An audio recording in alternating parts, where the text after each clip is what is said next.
name is Jody Marcinopley. My last name is spelled M as in Mary, A-R, S as in Sam, A-N-O-P-O-L-I. And I am the program manager for the ATF National Firearms Examiner Academy.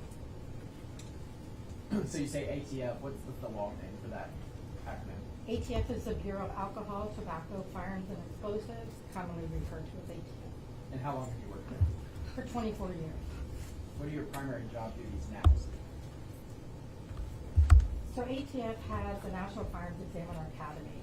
To become a firearms examiner, presently there is no college course that you can go to become a firearms examiner.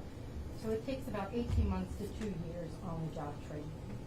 And ATF offers a program for state, local, and federal law enforcement agencies to provide training to these agencies for 1 year. So we assist with the laboratory training for 1 year, so the person that works cases, they can stay on the bench and work cases. And so currently, I am the person that coordinates and runs the program and does all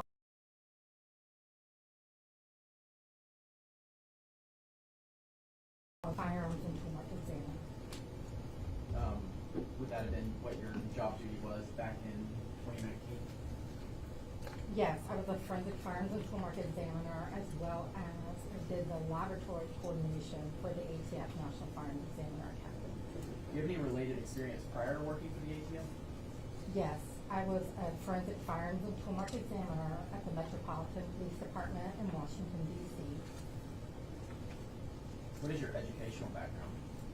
I have a Bachelor of Arts in Criminology and Criminal Justice from the University of Maryland, College Park, and I have a Master's of Forensic Science from the George Washington University. What kind of specialized training have you received relative to your job? When I worked for the Metropolitan Police Department, I completed an on-the-job 18 months to 2 year training to become the firearms examiner.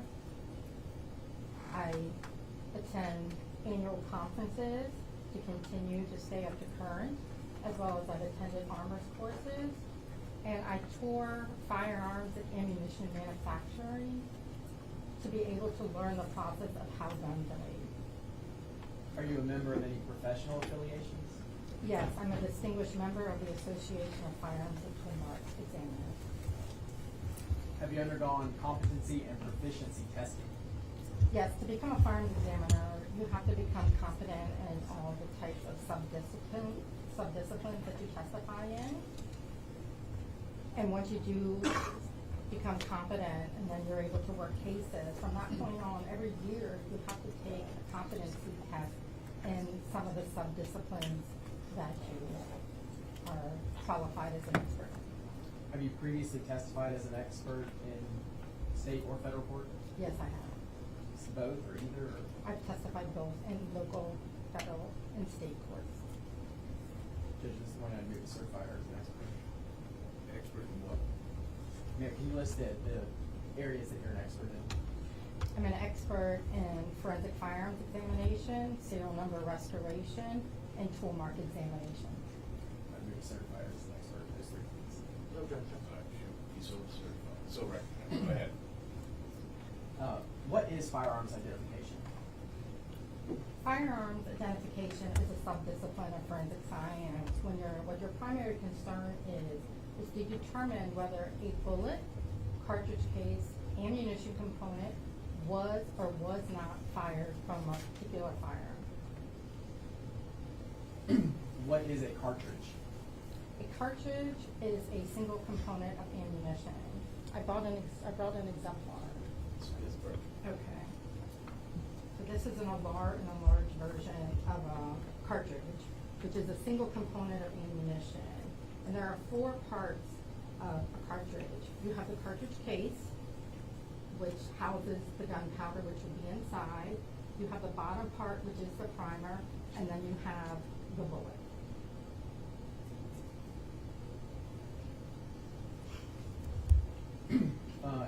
And your model comes apart, I see, as well?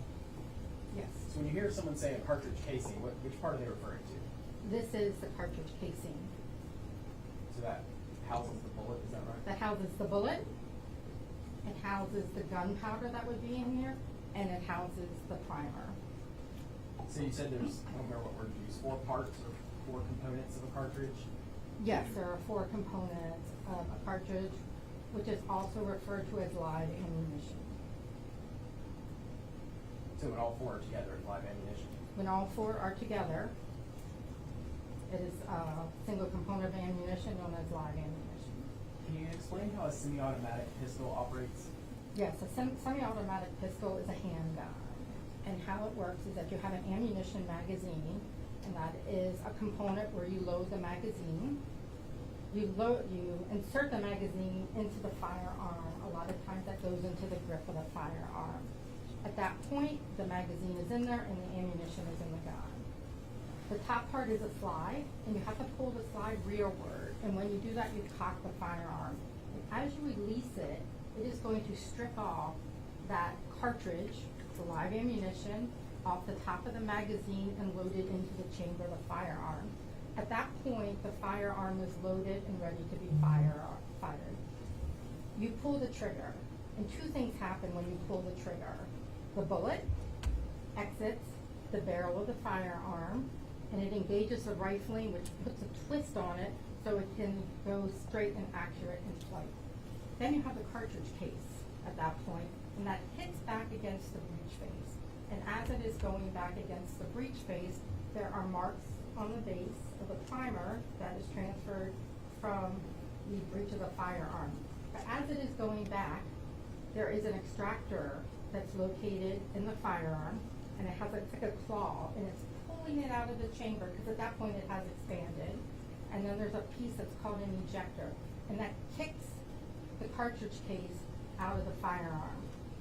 And then the slide is all the way to rearward position, and then it's going to go forward again. At that point it is cocked. It's going to strip off the next round of live ammunition. The slide is going to close, and at that point it is then ready to be fired again. And with the semi-automatic pistol, is each time that you want to fire it, you have to pull the trigger, and you have to release it, and then pull it again. When a gun is fired, what kind of evidence can be found on the cartridge case in relation to the gun that fired that round of ammunition? Okay, so located on the breech of the firearm in this primer, with the pressure that it's putting back, you have different information that can be transferred there. You have the firing pin impression that's made by the firing pin, and it can be different shapes. It can be hemispherical, circular, elliptical, and then you have the breech area, the breech face area, and the breech of the firearm. The way that it is finished, it could be finished with parallel lines, arcs, or granular. And in some instances, you may have an ejector mark as well as an extractor mark. What are class characteristics? So class characteristics are features that are put on, designed by the manufacturer prior to the whole manufacturing process. So that could be for the bullet in the barrel, how many landing grooves there are. Does it go twist to the right? Does it twist to the left? And the measurements of the landing groove impression. And then for the cartridge case, the shape of the firing pin, the type of breech face marks that you have. So those were class characteristics? Those are class characteristics. What are individual characteristics?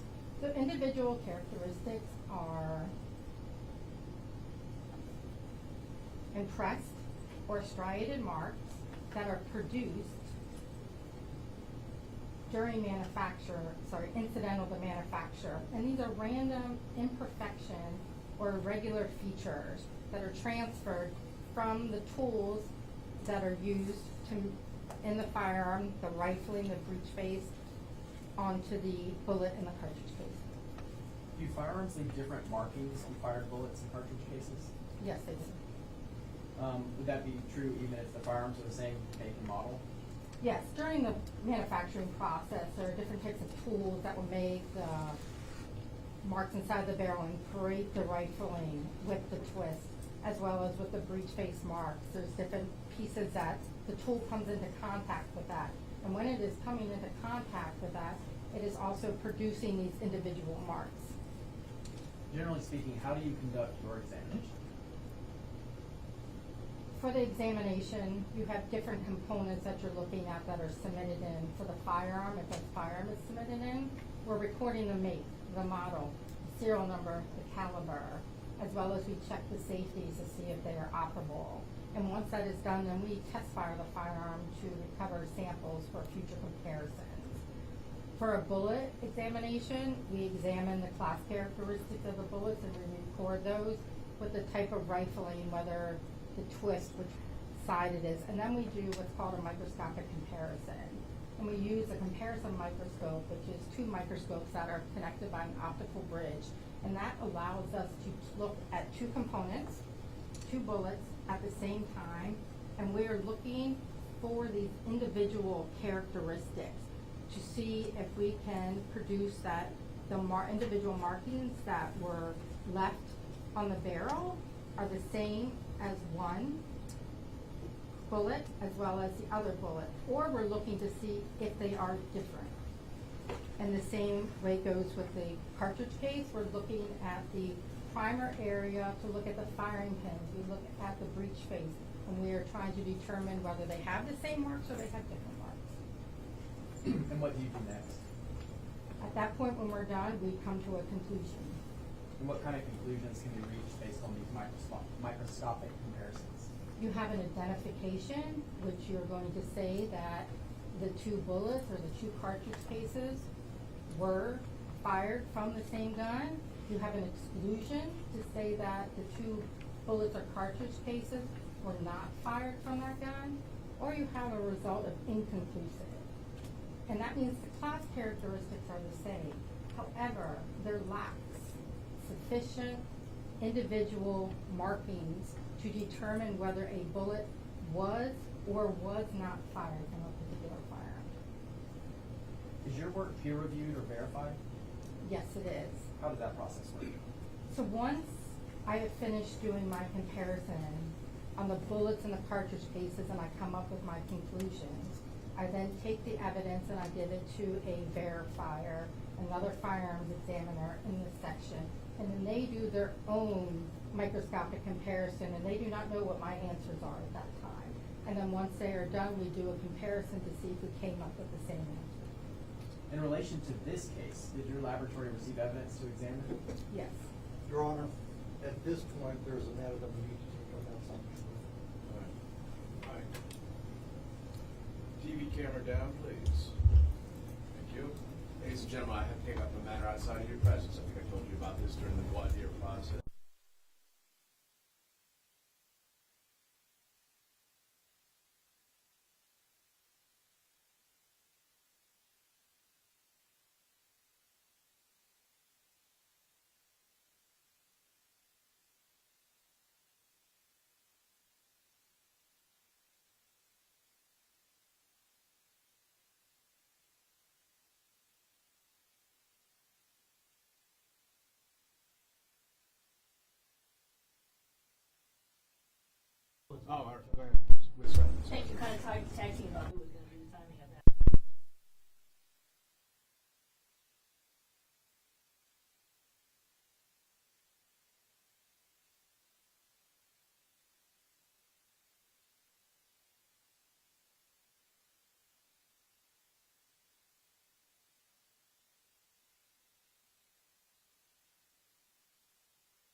receive evidence to examine?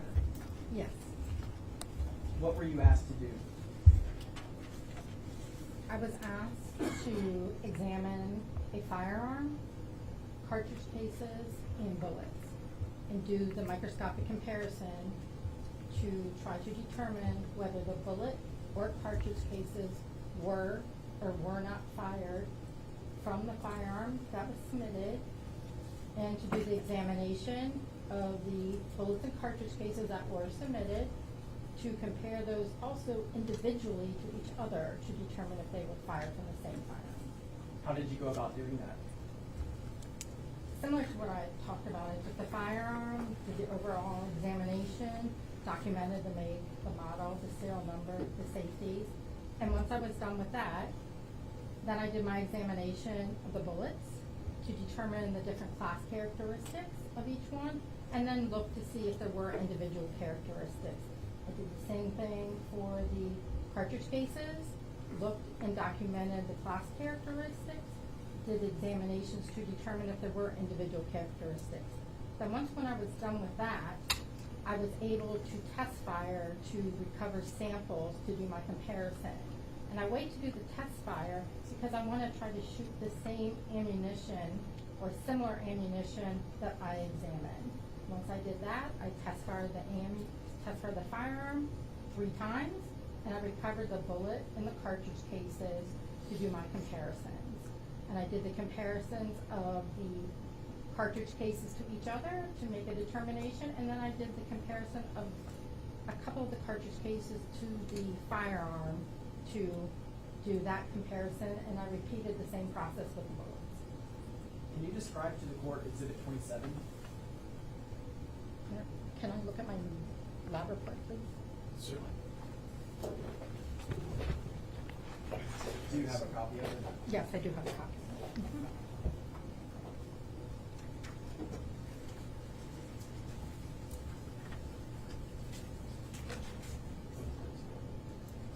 I'll look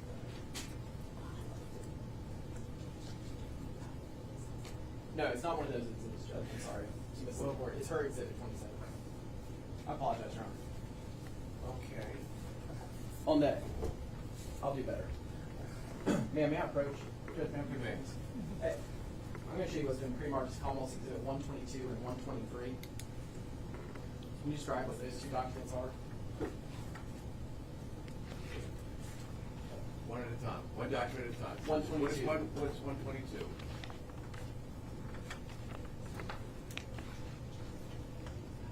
122? Is the lab report that I complete when all my examinations are done, and it is submitted back to the Special Agent Russell Davison that submitted the evidence. And Submitted the request for the examination. Okay. And so when I ask you about Exhibit 27, you're referencing something that's on your report. Is that right? That is correct. Okay. So on your report, Exhibit 27, can you describe to the court Exhibit 27? Exhibit 27. Mr. Garber. Mr. Garber. I don't, what her exhibit number is between the 2 of y'all. For the record, is this 122? It is 122, Judge, but it specifically says Exhibit 27 on her report. So I don't know how to not say Exhibit 27 on her report. Well, what you're going to do is you're going to put a sticker on it saying Commonwealth Exhibit number 122. I did, Judge. That's Okay, all right. But for the purposes of the record, I just want to make sure that I'm getting confused, and I've been doing this for over 40 years. Yes, sir. All right, so her 27 is your 122? No, sir. It is not. Okay, what is this? That is Exhibit 122, almost Exhibit 122. I thought that's what I just said. It is, Judge. But her exhibit, that document is not her Exhibit 27. Her Exhibit 27 is the firearm, which I'm trying to get her to explain what Exhibit 27 from her document is. They both use the term exhibit, Judge, and I'm trying to walk through that. So, do we have a Commonwealth 27? Yes, Judge, the firearm. Do we also have a Commonwealth Exhibit 27? Yes, sir. We will.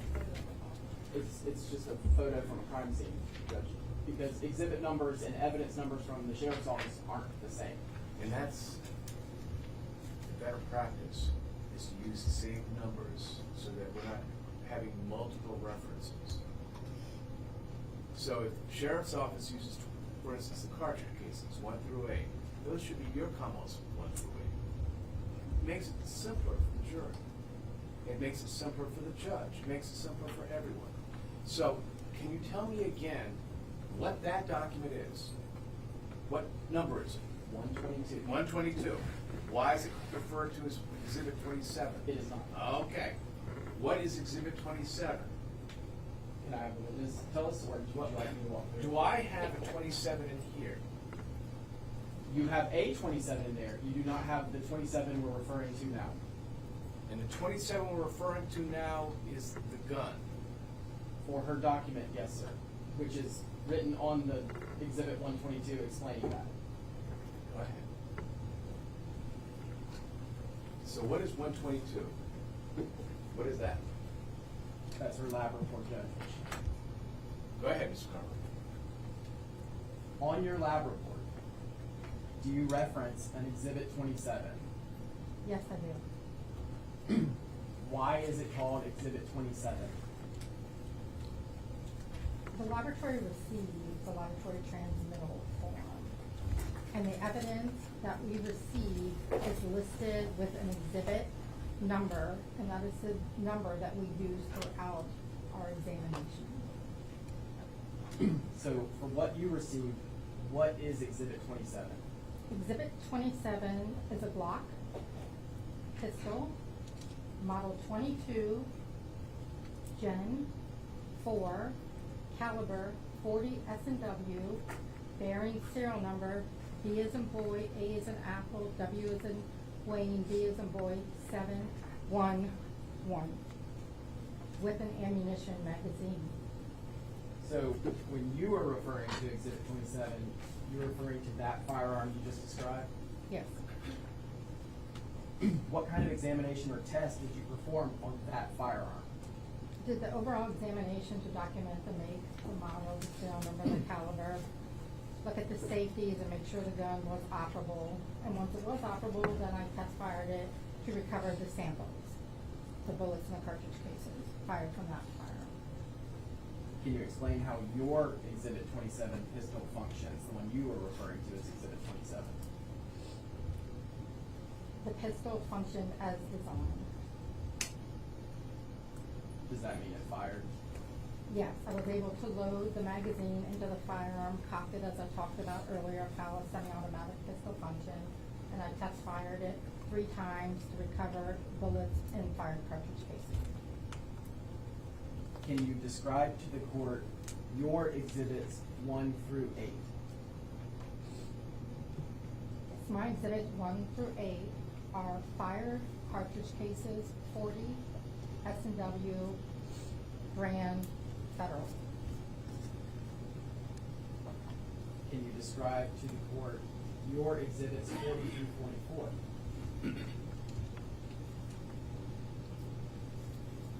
40 to 44 Yes. are 5 fired cartridge cases, 40 S&W Federal brand. What kind of examinations or tests did you perform on the cartridge cases? Each cartridge case was individually examined to document the various characteristics of the cartridge case, caliber of the cartridge case, the manufacturer. Then I did a microscopic comparison. You look at the firing pin impression, you look at the breech face marks, you do the written documentation of those. You talk about the shape of the firing pin impression, and then once that is done,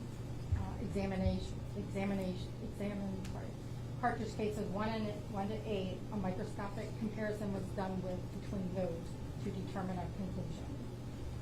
Based on your examinations and microscopic comparisons, were you able to render a conclusion about the fired cartridge cases in the submitted pistol? Yes. What was that conclusion? My conclusion was exhibits 1 through 8 fired cartridge cases were fired from the submitted 27 Glock pistol. And that's the one that you gave the serial number just a moment ago? Yes. If I approach and see exhibit, our exhibit 122,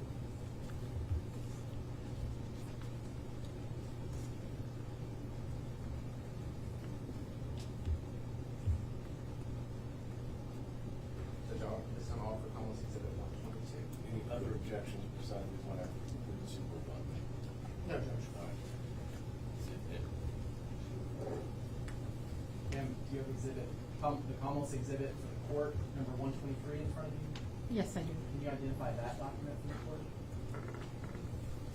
That is the laboratory report that was issued to Special Agent Russell Davidson. All the evidence that is listed on the report. And can you identify, can you describe to the court exhibits 9 through 13 on your documents, what are exhibits 9 through 13? Exhibits 9 to 13 are fired bullets.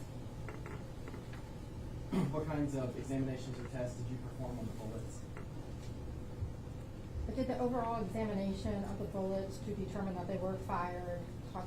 Did the examination of the class characteristics, determine the number of lands and grooves, the twist that is associated with that, determine the caliber, which is a .40 caliber bullet. Based on your examinations and microscopic comparisons, were you able to render a conclusion about the fired bullets in the submitted pistol? Yes. And what was that? My conclusion was inconclusive. It had the same discernible class characteristics, but insufficient markings to determine whether the 5 submitted bullets were or were not fired from the submitted Glock pistol.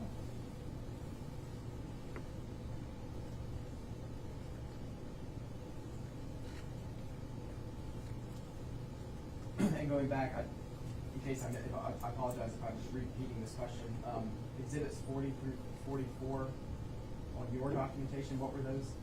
Those were 5 fired cartridge cases. And what conclusions did you have about those cases?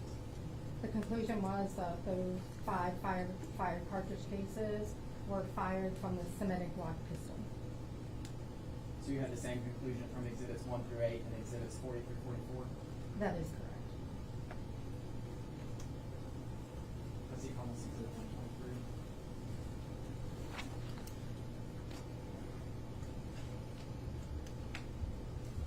Judge off almost exhibit 123. Any other objections? None.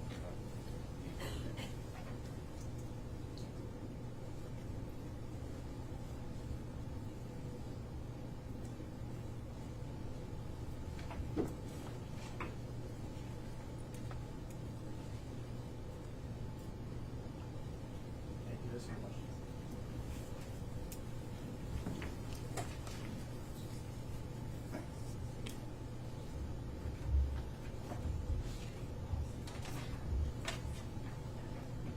It's Ms. Martinopoli? Marcinopoli. Marcinopoli. I was close. You were very close. Okay, thank you. First, I want to ask some questions about the standards that you all use. Okay? My understanding is that ATF is the one that basically developed what you do. The tool mark using cartridge cases. No, that is incorrect. Okay, who developed it? It was developed back in, I believe, around the 1920s from some other firearms examiners, but I do not recall where they're from. But you're the ones that run this training. Yes. Does anybody else run this training? There are a couple other places that do run the training. There's a place called CCI that runs it, the California Criminal Institute. There is another program that's called Ron Smith and Associates that will be running the training. But then at the same time, each individual laboratory also runs their own training. But you have a class, and basically the people that ATF hires goes to your class, the ATF class. No, that is incorrect. Okay, well, where did they go? It depends on where they came from. So some of them are hired from other forensic laboratories, and they are trained at their own laboratory. We have one current examiner that went through the NFPA. Well, when they come to ATF, Yes. do they also phone up on your techniques and how you do it? Yes. Okay. So basically, you do a testing, and then you send it to a peer that also has basically gone through the same sort of training that you do. Yes. And do the same comparison, and you both work for the same agency. Yes, that is correct. Now, Mr. Carver spoke about exhibit number 122, which is a 3-page document. And he said that you examined 8 cartridge cases. Yes. And those came from Special Agent Davidson. They were delivered to our laboratory, but I received them from the I received those from the,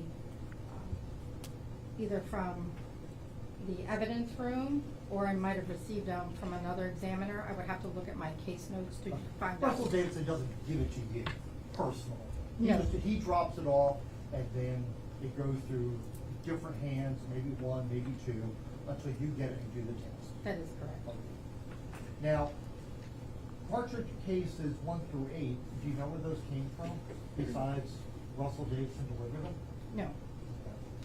No.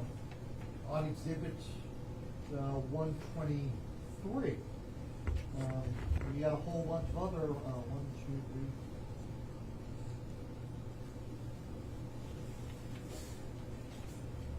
14 plus other firearms cases for those cartridges. And that's exhibit 123. That's the second report. I didn't receive any Could cartridges. you rephrase the question? I'm sorry, It was Jeff. so all over the place that I can't follow it. I doubt the witness could follow it, so we would appreciate it. No, you're right on that, Judge. Okay. Exhibit 123. Your Honor, if I can have 123 so I can show him.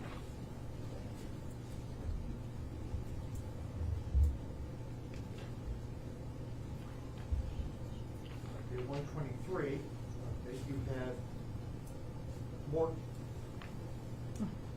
okay, more cartridge cases that are listed, and the cartridge cases, your exhibit lists 40 to 44, and then you have 45 to 48, which are more report cartridge cases. Do you know where those came from? Besides being delivered from Russell Davidson? No. Okay. So, you don't know if they came from the crime scene, you don't know if they came from the house, you don't know if they came from the shooting range. No, there's information that are written on there, but that has nothing to do with, for my examination. I will tell you, I might have read it, but I don't know physically where anything came from. Now, I want to ask you some questions about firearms manufacturing, because apparently that's where all this stuff comes from. Mhm. Block firearms are extremely popular firearms, correct? I would guess, I don't know the statistics of the Glock firearm. Okay. Well, I believe all the deputies here are carrying them. Okay. Okay, so, but they are an extremely, they are a prominent firearms manufacturer. Yes, I would say that. Okay. Mhm. And Glock firearms have certain characteristics with the barrel. That is Correct. correct. They used to have what's referred to as polygonal rifling. Yes, polygonal rifle. Polygonal rifling. Mhm. Okay, now I believe they've gone to what's referred to as standard rifling, correct? I believe so. I don't know exactly what they would call it, but it is similar to standard rifle. Okay, Yes. so they changed somewhere along that line. I As believe to what they would do. I cannot give you 100% whether that all the firearms that they are making have the standard rifling that you're talking about, or if there still are some that have the polygonal rifling. I don't have the stats. I don't know their manufacturing. And their parts are made by machines, not handmade. I do not believe so. No. So what you're doing is that you're talking about differences in a mark on a possible tool. Now, that is from a machine, correct? Machine part, yes. A machine. So wouldn't that machine part make the same marking on every tool it produces? No. Why not? During the manufacturing process, there is a tool that is used to produce it. For the polygonal rifling that you're talking about, there's a mandrel that is used. the mandrel is done by hammer forging, in which you have these big hammers that are pounding the mandrel, the barrel is fed through it. And that is, the mandrel is a harder surface than the barrel. So as it is going, it is changing as the manufacture is being made. And at some point, that mandrel will wear out, and they will either have to retool it, or they will have to dispose of it and get another one. So the wear and the tear, the way that it's being produced, the tool is always changing. But that requires you to examine basically firearms in sequence to determine how they change. That is correct. So, what you're doing in this case is you take firearm, I don't think we give the serial number, BAWB 711, and you say, okay, we think that, or it's my conclusion that these cartridge cases came from this firearm. That is correct. Okay. But you don't do a comparison with possibly the next one that was in line. You know, serial number 712 or serial number 710. You can't do a comparison with that. You're just, that's correct, right? You're only examining this one firearm. I'm only examining that one firearm. And you don't know if a firearm that's made in the same sequence is going to give you the same type of markings. So I have done different types of testing on firearms that were consecutively manufactured. Have you done it with Glock firearms? No, I've never done it with a Glock firearm. Okay. So you really cannot determine that how much this machine is changing, you know, with Glock firearms. No, but as I said, I've done different types of testing with different types of firearms. We're not to talking show- about other firearms. We're talking about Glock firearms. I'm sorry, John. Go ahead and finish your answer. So over my career, I have done different types of practical exercises of firearms that were made in a row. So the barrel was consecutively manufactured, one right after another, purposely, and then they were done testing that the bullets were test fired from it. The same thing with the breech face and the firing pin, they were consecutively manufactured. And you do the testing to determine, to be able to see that they are done consecutively, one after another, and you are seeing the marks changing as that is happening. And I've done it for different types of manufacturers. Who? I've done it for Ruger firearms. I've done it for Beretta firearms. I've also done it for Colt firearms, and I've done it for Smith & Wesson firearms. But you've never done it for Glock. No, I've never done it for Glock. And you don't know, have you been to the factory? No, I've never been to the Glock manufacturer. So you don't know if they do it differently than other people do. They do the hammer forging process. Okay, but which- that's for barrels. That is for barrels, and I have seen hammer forging done before for a And- different manufacturer. But barrels are where you get the ballistics from the bullets, correct? Yes, that's where you get the rifling from the bullets, correct. And that report says it's inconclusive. That is correct. So on the cases, hammer for barrels have nothing to do with the cases.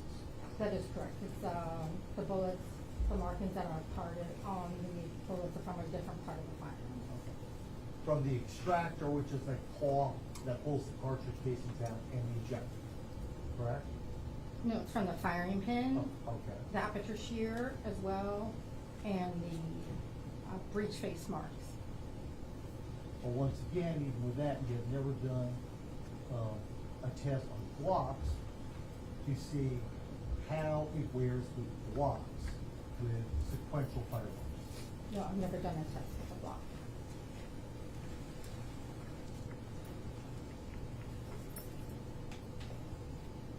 Thank you. You were right.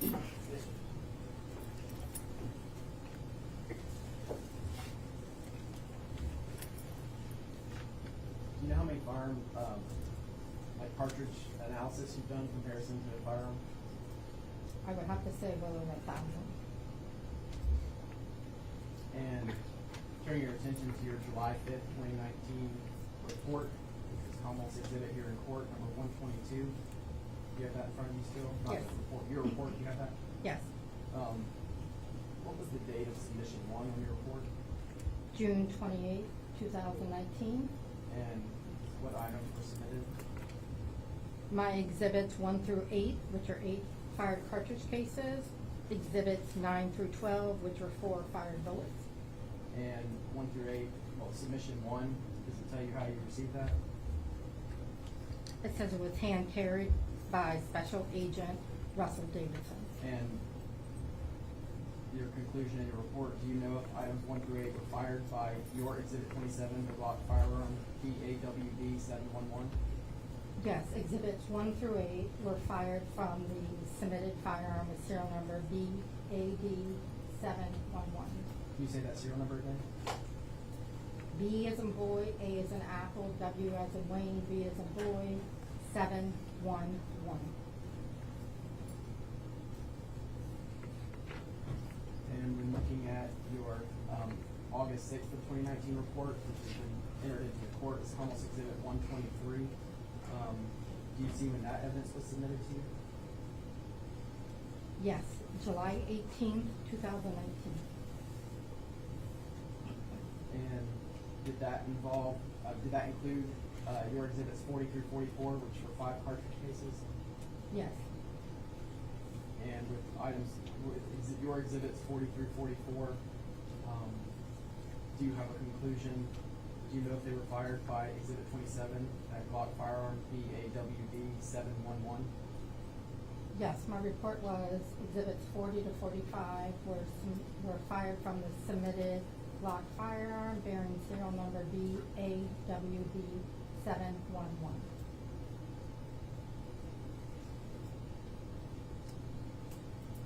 Is that 40 through 44? Exhibits 40, your Yes, exhibits 40 through 44? yes, exhibits 40 to 44.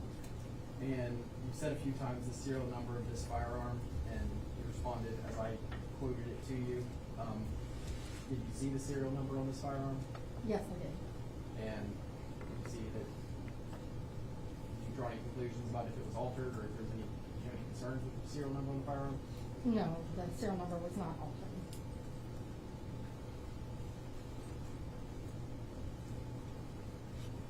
Thank you. These are my questions.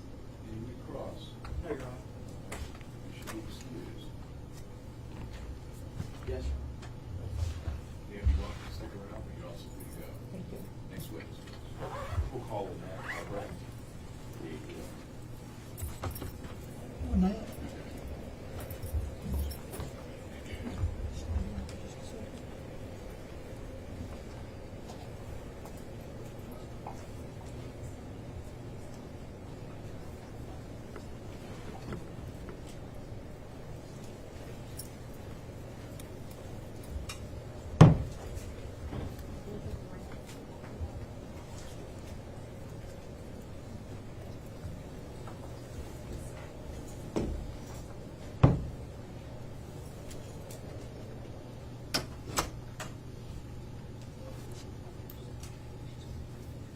Please raise your right hand.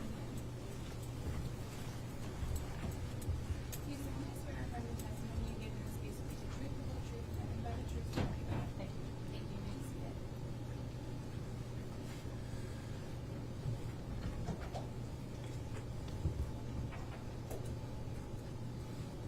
Please introduce yourself and your. Hi, my name is Lynette Albright. Where are you currently employed at? I am currently employed with the Bureau of Alcohol, Tobacco, Firearms, and Explosives, also known as the ATF, in the Forensic Science Laboratory, Washington, which is in Beltsville, Maryland, just north of Washington, D.C. How long have you been there? Approximately 9 years. And what's your role for them? I am a forensic biologist. And what does a forensic biologist do? My primary duties require me to evaluate items of evidence for potential DNA analysis. I collect samples from those items of evidence and then conduct DNA analysis on those samples. I also interpret data, write reports, and testify in court when needed. Prior to working with the ATF, did you have any other background in forensic treatment? Yes, I worked for the Defense Forensic Science Center in Forest Park, Georgia, in forensic science laboratories in stateside and deployed locations overseas. And in your career, what has been your role in those other job positions that you've had? At the Defense Forensic Science Center, my job was pretty identical to the one I have at the ATF. And what about your educational background? I have a Bachelor of Science. You accept the stipulation? I'll accept the stipulation. All right. So the stipulation is that she's recognized as an expert in forensic biology. I just want to make sure I understand the stipulation. We moved to have her All right. an expert in this stuff. All right. So stipulated. Go ahead, Mr. Stanley. What is DNA? DNA stands for deoxyribonucleic acid, and it's considered the genetic blueprint for life. It makes you human, gives you 2 arms, 2 legs, your eye color, your hair color. It is inherited, so you get half of your DNA from your biological mother and half from your biological father. And where could one find DNA? DNA is primarily found in your cells, which comprise body fluids such as blood and saliva, and they can also be found in skin cells that can be deposited via touch. And can 2 different people have the same DNA? DNA is generally considered unique to an individual, with the exception of identical twins, in which their DNA is the same. DNA is generally considered unique because of highly variable regions within your DNA that vary from person to person. One type of location is called a short tandem repeat, or an STR, which is what we test at the ATF laboratory. Those repeats vary by length from person to person, and the characterization of those repeats is called a genotype. And so, let's talk a little bit about, you get a sample, what do you do with the DNA once you get a sample? The DNA analysis process is a multi-step process. After a sample is collected from an item of evidence, that sample is then extracted. So what we do here is we subject the sample to heat and a series of chemicals to break apart those cellular components to release the DNA. The second step is called quantitation, and so we measure the amount of DNA present in each sample. The third step is a concentration step that may or may not be necessary depending on the results of the quantitation step. And that step uses a small filter just to concentrate the total amount of DNA into a smaller volume. The next step in the process is called amplification. And this step utilizes something called the polymerase chain reaction, or PCR, that mimics the way your body just naturally copies its DNA. And the PCR reaction targets those STR locations in your DNA and makes copies of those. Those copies are tagged with a fluorescent dye so they can be detected in the final step of analysis, which is DNA typing. And when I hear terms like DNA profile, what's a DNA profile? A DNA profile, in the most basic sense, is they're a series of peaks on a graph. And these peaks represent those STRs, or short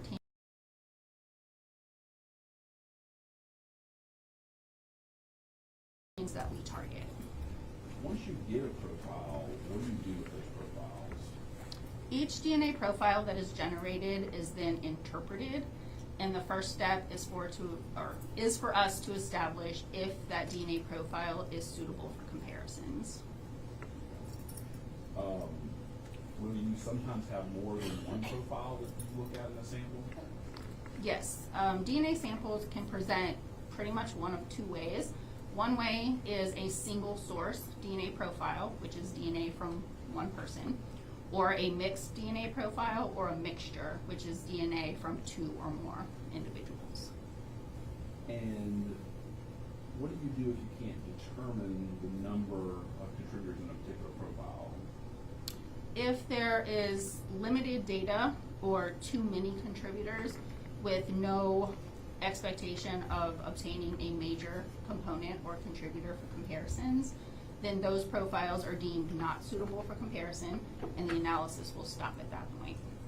A major component or contributor is simply an individual who has contributed more DNA to a sample, and a minor contributor is a person who has contributed less DNA to a sample.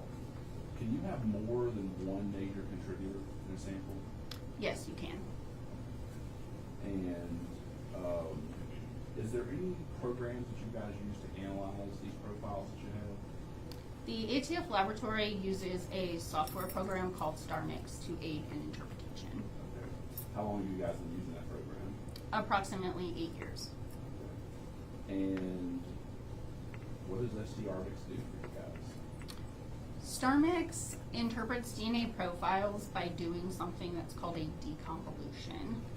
So once a profile is evaluated, and if I can confidently determine the number of contributors, that DNA profile and the number of contributors is entered into StarMix. StarMix will then do its analysis, and the easiest way to understand what it's doing is to kind of think about if you've ever played a game of hot and cold when you're looking for an object in a room. So every step you take in that room can lead you closer to the object where you're getting warmer, or further away from that object where you're getting colder. And StarMix it's looking for a set of parameters, so DNA amounts per person, degradation, and those certain genotypes for each contributor, and it will select values for each of those and then build a model of what that DNA profile looks like. That model is then compared to the actual DNA profile, and StarMix determines how well that model fits the actual DNA profile. If it's a good fit, then StarMix will adopt those parameters and then take a step by slightly adjusting those parameters and building a new model. If the model is poor and doesn't fit very well, then StarMix may reject those parameters and then will choose not to take that step. StarMix performs this function hundreds of thousands of times, and what eventually happens is StarMix will find itself in an area of equilibrium where those genotypes and parameters are a good fit for that DNA profile. Once this happens, StarMix will complete its run and generate a run report along with something that's called a deconvolution, which lists out the possible genotypes per contributor along with their probability. So when you get these results, are there certain categories that the results fit into? I'm not sure I understand the question. So you're talking about StarMix sort of generates some result. What does that result look like? The result is essentially it's called a deconvolution. So it takes something like a mixed DNA profile that's very convoluted and very complex, and then tries to simplify it. So it will try to determine the genotypes or DNA types for each individual, and then we'll list those out with its own probability or likelihood of those occurring. And what do you do with that information? Once that report is generated, it is evaluated just to ensure StarMix ran appropriately and properly. If the interpretation is intuitive and makes sense for the actual DNA profile that I'm seeing, then that profile can then be utilized for comparisons. And as far as your comparisons, do you have certain results that you use for those certain categories for results and comparisons? Yes. We use StarMix to generate a statistic, which is called a likelihood ratio, and we are comparing our evidence samples to known reference samples from individuals. Those reference samples are typically a buccal swab, which is the swab of the inside of your cheek, and so it's a known DNA sample to make the comparison, and the results of that calculation are uninformative, limited support for exclusion, limited support for inclusion, and inclusion. Can you walk the jury through each of those categories and what they mean? So I'll step back. A likelihood ratio is kind of a unique statistic. It is the probability of observing some observation or event under two competing hypotheses. In this scenario or any casework scenario, the observation or event is the actual DNA profile. The first explanation for it is the inclusionary hypothesis, which means the individual being compared contributed DNA to this DNA profile. The alternate hypothesis, which is the exclusionary hypothesis, states that an unknown, unrelated individual, so not the person being compared, contributed DNA to the sample. The value or magnitude of this statistic indicates which one of those hypotheses is more likely. So if we have an uninformative result, that simply means there's no greater support for one hypothesis over the other, and the result is essentially 1. A likelihood ratio, it's easier to think about it as a fraction. So you have a number on the top, which is your numerator, and a number at the bottom, which is your denominator. So if there's equal support for both of those, then the number is the same. For exclusion, that simply means that the person's DNA is not consistent with the DNA in the evidentiary profile, and so they are excluded as a possible contributor. Inclusion means the DNA from the individual being compared is consistent with the evidence profile, and they are considered a possible contributor to that DNA sample. The limited support for either of those categories does indicate greater support for its respective hypotheses, but it isn't strong support. So those are kind of the gray areas in between a full-on inclusion and exclusion, and those are prone to false inclusions and exclusions just because those values are so low. And you indicated that it was based on statistics. Why are the statistics important to those results?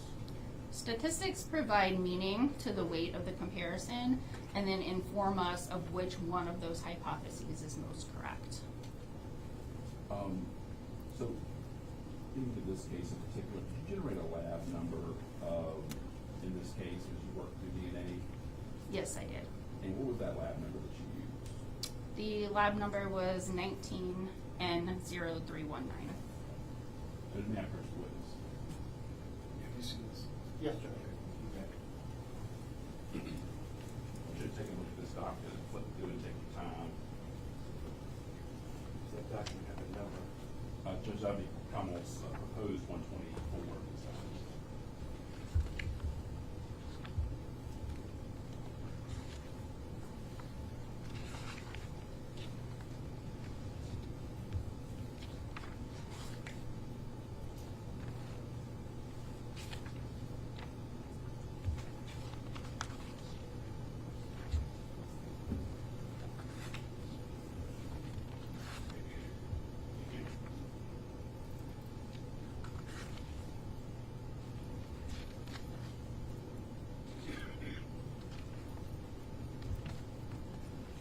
You recognize that document? Yes, I do. What is that a document of?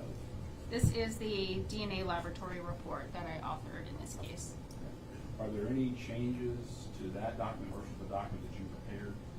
No, this seems to be a accurate representation. And all the contents and conclusions are the same as the ones you made in the lab? Yes. So at this time, we seek to make comments to the 124. No objections. If I may approach the witness. I'll see if I have this, but where's it at this time?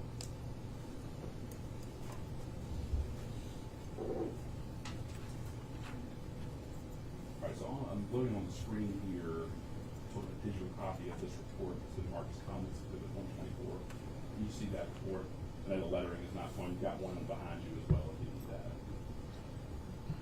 Yes. All right. Walk us through, so this appears to be the front page of your report. Can you walk us through what this page sort of, what is this page doing for your report? What is included in this page? The first page of the DNA report just includes the submitter information, which is typically an ATF agent, and the date the report was finalized, laboratory case number, other information regarding the case, and then this includes the first two submissions, or actually submissions 1 and 3 of the evidence that was submitted in this case. And for your submission one, how did you come about obtaining a submission one, contents of submission one? Submission number 1 was actually hand delivered to the laboratory by Special Agent Russell Davidson. Okay, when did you receive that item? That was received June 28th, 2019. Okay, what were the contents of that submission? That submission contained 8 cartridge cases and 4 bullet fragments. And then what about submission 3? What did you get for submission 3? Submission 3 was comprised of 13 cartridges or rounds of ammunition. Let's go on to page 2. Once again, I know it's small print, but what is page 2? What are you documenting in page 2? Page 2 is the continuation of the submissions of evidence. And then we go into our technology statement, which kind of summarizes the DNA analysis process at the ATF lab. And at the top of that page 2, did you receive a firearms part of your investigation? Yes, What was that firearm that you received? it was a Glock 40 caliber pistol. And then it looks like you received some known DNA samples from individuals. Yes, that's Who correct. did you receive those samples from? I received reference samples from Hannah Elizabeth Richardson, Justin Sales, Jordan Sindrick, Doris Puleio, Trudy Goetz, Dakota Cash, Jamari Stewart, Elizabeth Higginbotham, David Brown, Linda Goetz, Christy Sales, and Ola Williams. And at the bottom of that page, so just a little bit, what is your examination? What are you explaining there in the bottom of page 2? The bottom of this page is a summary of the DNA typing kits or other kits that we use in the laboratory. So it's specifically spelling out what we use for each step of the process. And that was what you testified to earlier as far as the process that you walked through. Yes. All right, moving to page 3. All right, what is page 3 highlighting here? Page 3 highlights which items of evidence were tested for DNA analysis. Okay. Were there some items that you didn't test for DNA analysis? Yes, there were. Okay. Specifically, was there one exhibit that you didn't test? I did not test or perform DNA analysis on Exhibit 33. Now, let me clarify just for the record. We're using exhibits here in the courtroom versus exhibits different than exhibits used.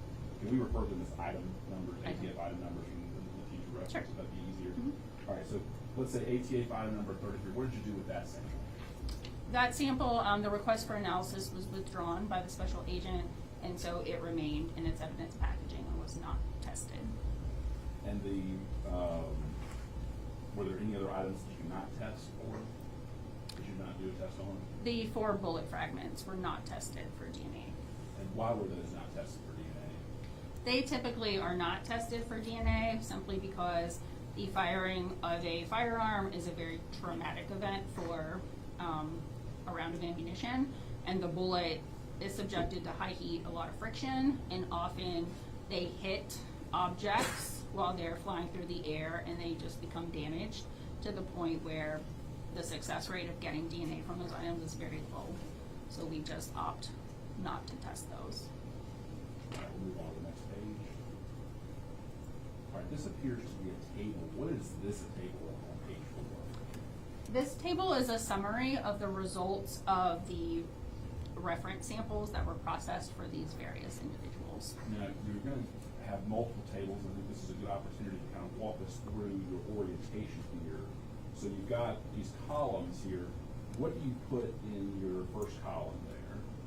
The first column is the laboratory or ATF exhibit number or item number. And these will be your specific item, not the core item numbers that you're dealing with here. Correct. Okay. And then you have this, we'll call it a sub-item number. What is the sub-item number? What does that refer to? The sub-exhibit numbers are the swabs that are generated in the laboratory that ultimately turn into the DNA extracts.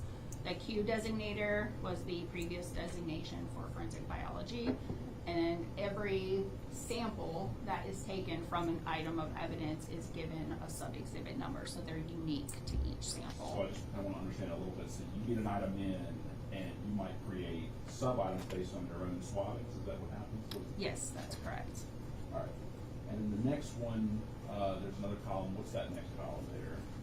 The next column is a description of that item or that DNA sample. Alright, and then the next, it looks like, you have the word result, what does that result mean there? The result is the overall result of the interpretation of those DNA profiles. So because these are known reference samples, these are all single source DNA profiles, so DNA from one person, and then we indicate whether or not they're male or female. Alright, what do you have there next in the column? The next column is the suitable for comparison. So if there is enough data for us to utilize a sample for comparison, in this case, reference samples have to have information at all the locations that we test for. And so if they are deemed suitable for comparison, that will say yes. If the answer is no, then that sample will be reprocessed or recollected until we get a full profile from those samples. Now I see here that there are the next 4 categories. Can you just talk about those? I think we've already kind of touched on them, but what are those next 4 columns designated as? The next 4 columns are the categories for the conclusions of the likelihood ratio comparison or likelihood ratio calculation. So we have the limited support for inclusion and exclusion. We also have inclusion, exclusion listed there. And after that, there's something there as far as statistical analysis calculation number. What is that? The statistical calculation number is just a numeration of the number of statistics that we generate in this case. So we typically report our exhibits in numerical order, and statistical calculation number 1 is just the first one that we report. So those are numerated in that column. And the final column there, it looks like it's named CODIS. What is CODIS? CODIS stands for the Combined DNA Index System, and it is a DNA database that is created and managed by the FBI. And so any profile that meets the suitability criteria for CODIS will be uploaded, and at which level it's uploaded is indicated in that column. We'll move on to the next page here. All right, so this column looks a little different here. Looks like we've got some values. So let's walk through a few of these just to kind of have a feel for what these look like. So let's look at the very first item that you have there. Why are there 2 numbers in your item field on the very far left column? There are 2 numbers there because 2 exhibits, so in the first column, items 1 and 2 were actually swabbed together to generate one DNA sample. And refresh my recollection, item 1 and 2, what were those? Those were both cartridge cases. Okay, so they're swabbed at the same time. Is that what you're saying? Yes. Okay. So, as you look through that, can you walk the jury through a little about what your analysis was on as far as what those swabs revealed? The sub-exhibit 1-2 Q1, which was the swabs of the 2 cartridge cases, produced a partial mixture of 2 individuals with at least 1 male present. A partial DNA profile is simply a DNA profile that does not have information at all of the locations that we test. So I'll just stop there. What's better? Is a single source better, or is it a mixture? What's the stronger analysis that you have? It depends on the mixture. If you have a single source profile is always ideal. We don't really get a lot of those. So if we can obtain DNA from one individual and make a straight comparison to a reference sample, that is the obvious choice. It's a lot simpler, it's a lot more straightforward. Mixed DNA profiles can get very complicated very quickly. And so looking at a single source versus a mixture profile is a lot easier. However, there are some mixtures. If we have a distinction between a major and a minor contributor, so we have someone that's contributing a lot more DNA than those minor contributors, we can sometimes tease out a single source major contributor to those profiles, which again simplifies the overall interpretation of those profiles. And we can also have 2-person and 3-person major components. So they get a lot simpler if you have that separation between major and minor. But ultimately, yeah, single source is much simpler to deal with. So let's keep moving along in the first analysis here. It looks like you got some blanks in some of those columns. Why are some of those columns not going to be in? Some of those columns are blank just because it reflects the results of the comparisons. So if none of the comparisons fell in those categories, then those columns were left blank. So for that item, looks like there's something in the column of limited support for including an individual sample. What does that mean there for that analysis? This column, or this box, does have an individual by the name of Dakota Cash, and that has limited support for inclusion. So although this is support for the inclusionary hypothesis over the exclusionary hypothesis, it isn't strong support. So it falls into that limited support for inclusion category. And how about the column with a lot of names are in the limited support for exclusion of individual sample? Can you explain, walk through that? Yes, so 6 individuals, their likelihood ratio calculation fell into the limited support for exclusion category. And this is usually reflected in DNA profiles that are partial, just because you don't have a lot of information to compare a reference sample to. You get lower statistics. And so a low statistic or low support, limited support for inclusion kind of indicates the overall quality of that profile. So this was not, a high level, robust profile. It was lower level. And then you have, in the column of individuals excluded as a possible contributor, you just have a statement that all remaining individuals in table 1. What is that referring to? That is just stating that everyone that hasn't been previously mentioned fell into the excluded category. All right, moving on to the next one. You have 3 and 4. What are we referring to there in 3 and 4? 3 and 4 is pretty much the same as 1 and 2. So those were 2 cartridge cases that were sampled together. And what were the results for those 2 cartridge cases? The result was a partial mixture of 2 individuals with at least 1 male present. And what were you able to glean from the single source, the comparisons to the single sources that you had? For the comparisons for this sample to Dakota Cash, there was support for inclusion of this individual to this DNA profile. The Jamari Stewart, the result was uninformative, which means there was no greater support for one explanation over the other, so no greater support for inclusion over exclusion. All of the individuals listed in the limited support for exclusion, again, was Doris Puleio, Christy Sales, and Ola Williams. And then every other remaining individual fell into the excluded category. How about for items number 5 and 6? 5 and 6 are very similar to the 2 previous ones. This was a DNA sample generated from 2 of the cartridge cases, which came from items 5 and 6. And that result was a partial mixture of 2 individuals that was suitable for comparison. And who among those were you able to talk about as far as being in your table 1?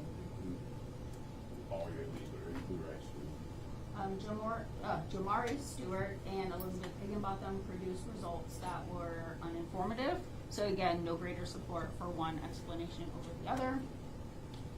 And Justin Sales, Doris Puleio, Trudy Goetz, Dakota Cash, and Christy Sales all fell into the limited support for exclusion. Again, the number of individuals in that column is not really unexpected, just because, again, this was a partial DNA profile, so there was data that we were missing in that sample, and then all remaining individuals fell into the exclusion category for that sample. All right, how about 7 and 8? 7 and 8 was also swabs generated from 2 cartridge cases. This produced a mixture of 3 individuals with at least 1 male and 1 female present. The entire mixture was suitable for comparison. Right, and what were your results as far as the individuals that you had single source from? Jamari Stewart was included as a possible contributor to this DNA sample. Dakota Cash fell into the limited support for exclusion for this comparison, and all remaining individuals were excluded as possible contributors to this DNA sample. Move on to the next page here. And it looks like we shift to item number 14 and 15. What were your results of those? 14 and 15 were swabs from 2 of the ammunition cartridges that were submitted, and this produced a partial mixture of at least 2 individuals with 1 male present. The entire mixture was deemed not suitable for comparison due to limited results. And was that the same for the next record, those items 16 and 17? Yes, 16 and 17 was swabs of 2 of the rounds of ammunition.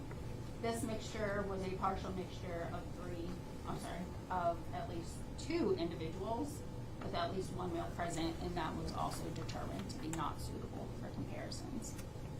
All right, your next one looks to be a number of different items. What were those items that you tested there? The remaining sample is swabs from actually 5 of the remaining rounds of ammunition. And at the ATF laboratory, we use that quantitation step I mentioned earlier to calculate or count the amount of DNA in a sample. If there is a very low quantity of DNA in a sample, and we don't think it's going to generate a profile that's suitable for comparison, we can actually combine samples to maximize the amount of DNA that we're amplifying. So in this case, I had taken swabs of 2 of the rounds of ammunition and then swabs of 3 of those rounds of ammunition, and those were combined during the analysis process into 1 sample. This sample produced a partial mixture of 3 individuals with at least 1 male present that was suitable for comparison. And what were your results as far as the individuals you had single source DNA from? Dakota Cash was included as a possible contributor to this DNA sample. Doris Puleio and Jamari Stewart fell into the limited support for exclusion category, and all the remaining other individuals fell into the excluded category. And how about items number 20 and 21? 20 and 21 were swabs, again, of 2 of those rounds of ammunition, and this sample produced a DNA profile that was a partial mixture of 3 individuals with at least 1 male present that was suitable for comparison. And what were your results as far as the individuals that you had single source DNA from? Dakota Cash was included as a possible contributor to this DNA sample, and all other remaining individuals were excluded as possible contributors. How about item number 22 and 23? What were your results for those? 22 and 23 were swabs of 2 more rounds of ammunition. That sample produced a mixture of 3 individuals with at least 1 male present that was suitable for comparison. Dakota Cash was included as a possible contributor to that DNA sample. Hannah Richardson and Jordan Sindrick fell into the limited support for exclusion category, and all remaining individuals were excluded as possible contributors to these DNA samples. Item 27, which we previously talked about on your report as being the firearm that you had. Where was the first place that looks like that you swabbed on the firearm? The first set of swabs were taken from the grips of the firearm. Okay. What was the results of the grips of the firearm? That produced a mixture of at least 4 individuals with at least 3 male present, and that profile was not suitable for comparison due to the complexity of the mixture. So what's the limit there on how many individuals that you can look at in one sample?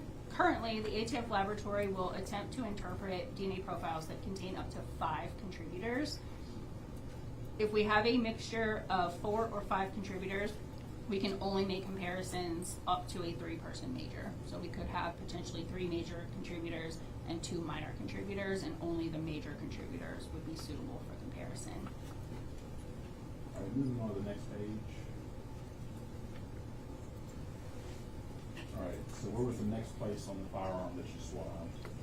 The second set of swabs came from the textured buttons of the firearm, and there was a laser scope attachment attached to the firearm, so the buttons on the laser scope attachment were swabbed with the same set of swabs. Okay, what was your results there? I obtained a mixture of at least 3 individuals with at least 1 male present. And what about the minor? What was going on with the minor contributors? This profile had the major minor situation that we discussed, so there was 1 contributor that was present in a greater amount than the remaining contributors, and so we were able to separate out that major single source DNA profile from the minors, and then only make comparisons to that major contributor. And what were your results as far as the major contributor? Dakota Cash was included as a possible contributor to the major component of the sample, and all the remaining individuals in Table 1 were excluded as possible contributors. And so this is, we're moving on to Q3 here. What area of the gun was Q3? Those swabs were taken from the textured rim of the laser scope attachment, which I believe was the eye What was your attachment. analysis on that one? That profile produced a partial mixture of 3 individuals with at least 1 male present, and the entire mixture was suitable for comparison. What were your results as far as that is concerned? Dakota Cash was included as a possible contributor to this DNA sample. Jamari Stewart fell into the limited support for inclusion category. Doris Puleio and Trudy Goetz fell into the limited support for exclusion category, and all remaining individuals were excluded as possible contributors to this DNA profile. And moving on, what was the next area of the firearm that you swabbed? I took sample or swabs from the texture slide of the firearm. That sample produced a mixture of at least 4 individuals, at least 3 males present, and that profile was not suitable for comparison due to the complexity of the mixture. All right, let's move on. What was the next area of the gun that you swabbed? The 5th area was the swabs of the trigger and the trigger guard. This sample produced a mixture of at least 4 individuals with at least 2 males present. The major component, which was a mixture of 2 individuals with at least 1 male present, was suitable for comparison, and the minor was not suitable for comparison due to limited results. What were your results as far as the major contributor? Dakota Cash was included as a possible contributor to this major component, and all remaining individuals were excluded as possible contributors to this major component. And then Q6, what was the next area of the firearm that you swabbed there? Swabs of the front sight, muzzle, and barrel of the firearm. What was the results of that? This produced a mixture of at least 3 individuals with at least 2 males present. This profile was not suitable for comparison due to limited results. What about Q7? Swabs of the battery, including possible ridge detail, and this was the battery that was taken out of the sight attachment or scope attachment. That sample produced a partial mixture of at least 2 individuals with at least 1 male present. That profile was not suitable for comparison due to limited results. And just to move it along here, the remaining 2 sites of Q8 and Q9, were you able to analyze those sites? Those were both analyzed, and the profiles were determined to be not suitable for comparisons. All right, so move to the next page now. All right, this looks a little different than your charts. So what are we looking at here on page 8 of your report? These are the statistical analysis calculation paragraphs for each comparison that was made in this case. Okay, so for every comparison you did, you had a separate statistical analysis that you did. The comparisons that generate exclusions are not written out in this paragraph form. So it's anything that produced a result in the remaining categories. So anything that's limited support for exclusion, uninformative, inclusion, and limited support for inclusion. So you had a total number of 34 of those statistical calculations that you did in this particular case? Correct. Okay. All right. Well, I guess let's dive into it. So walk me through one of these. What's the purpose of doing calculations and writing them out this way? Maybe we'll start with basic principles there. The paragraphs explain the comparison, so it kind of expounds on, we're not just going to tell you it fell into this category, it's more explaining what that category is and what the comparison means. Okay. And so it walks through each step of the comparison process. So on page 8, very first one, can you help us understand what the calculation says? So it looks like you've got A, B, C, D, E, F. Can you walk us through one of your statistical calculations so that we understand what's going on there? Yes. For statistic calculation number 1, the first thing we do is describe the DNA profile. So we take that same information from the table and put it into this paragraph. So the profile that was generated was a partial DNA profile that was consistent with a mixture of 2 individuals. A, we are just restating the number of individuals that have contributed to this DNA sample. So in this case, 2. B and C both walk us through the possible explanations for this DNA profile.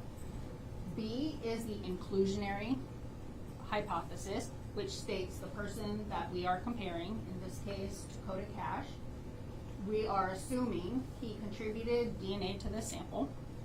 You'll notice it says Dakota Cash and an unrelated unknown individual. Each of these hypotheses have to account for the total number of people in the sample. So here it's 2. So we have the person we're comparing plus essentially a random unrelated individual in the population. So the first hypothesis is that this individual contributed DNA to the sample. The second hypothesis, which is in C, is the exclusionary hypothesis. So in this explanation, this individual did not contribute DNA to the sample. So who did? Well, it would be 2 unrelated, unknown individuals in the population, because we have to make up, again, the total number of contributors to the sample. So it's been a little while since science class. What is a hypothesis? A hypothesis, in this case, is just a possible explanation. So we're trying to explain this DNA profile. So the only options for DNA is I contributed to it or I didn't. So we're considering the extremes of both of those, so they either contributed or they did not, and the likelihood ratio value is going to tell us which one of those explanations is most likely. And then what does D do in the calculation? D states the actual results of the likelihood ratio calculation. This one states the DNA profile is 6 times more likely if it originated from Dakota Cash and an unrelated unknown individual than if it originated from 2 unrelated unknown individuals. So a statistical calculation of 6 is support for inclusion. However, based on that value, it's limited support, which I'll talk about here in a little bit. So that basically puts the likelihood ratio calculation into words. F kind of explains it a little bit further and states that the probability, what this means is the probability of an unrelated individual in the population who has not contributed DNA to the sample, yielding this level of support is less than 1 in 6. 1 in 6 what? Individuals. So every 1 out of 6 individuals in the world, what are we talking about here? Statistics are not absolute. They are estimates, simply because we have not tested every human on the planet. And so they are estimates at best. So what it's saying is out of 6 people, less than 1 of those people will yield a likelihood ratio of 6 or higher if they have not contributed. F basically explains the category that it falls into, so it's the explanation of that result. So based on this calculation, there is limited evidentiary support for the inclusion of Dakota Cash as a possible contributor to this DNA profile. How about calculation number 2? What were your results on number 2? Number 2 is very similar to number 1. However, you will see there is no F. This is a different category of result, and we start out the same way. We describe the DNA profile in the first sentence, and then we state the number of contributors to the sample. In this case, it was also 2. Our hypotheses are the same, or our explanations are the same for every comparison. So it's the person being compared contributed DNA to the profile, or they did not. So we're looking at both of those. And again, we're making up the total number of contributors with these unrelated, unknown individuals. This likelihood ratio calculation states that the DNA profile is 11 times more likely if it originated from 2 unrelated, unknown individuals than if it originated from Doris Puleio and the unrelated, unknown individual. So this one is limited support for the exclusion of Doris Puleio as a possible contributor to this DNA sample. And number 3. What were your results for number 3? Number 3 is a partial DNA profile consistent with a mixture of 2 individuals. The same hypotheses are in place. That this one is for Trudy Goetz, that she was a contributor to this DNA profile versus 2 unrelated, unknown individuals contributed DNA to this profile. And the likelihood ratio calculation for this one states the DNA profile is 29 times more likely if it originated from 2 unrelated, unknown individuals than if it originated from Trudy Goetz and an unrelated, unknown individual. So based on this calculation, there's limited evidentiary support for the exclusion of Trudy Goetz as a possible contributor to the DNA profile. And how about 4? What were your results on 4? Mr. Stanley, you intend on going through all 34 calculations? No, you're right. You don't have a few that move fairly fast if we can. Okay, because we've been at it for 1 hour and 45 minutes. How much longer do you think it's going to take? I'll hit the highlights, Joe. All right, so I'm about to give them a break, Okay. but keep going.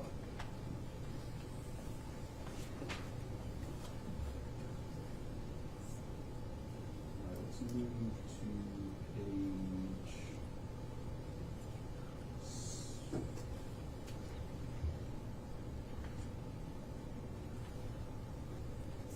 Let's move to page 10 if we can. And 15, sorry.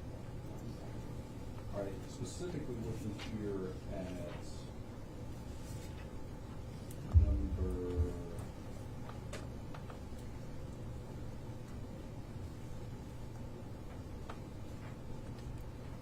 number 8, and it's going to split the page a little bit.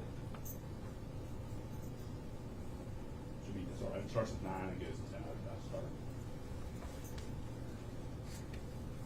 All right, so there's the bottom there. You can see the bottom, number 8. Yes. All right, and let me switch it down to page 10.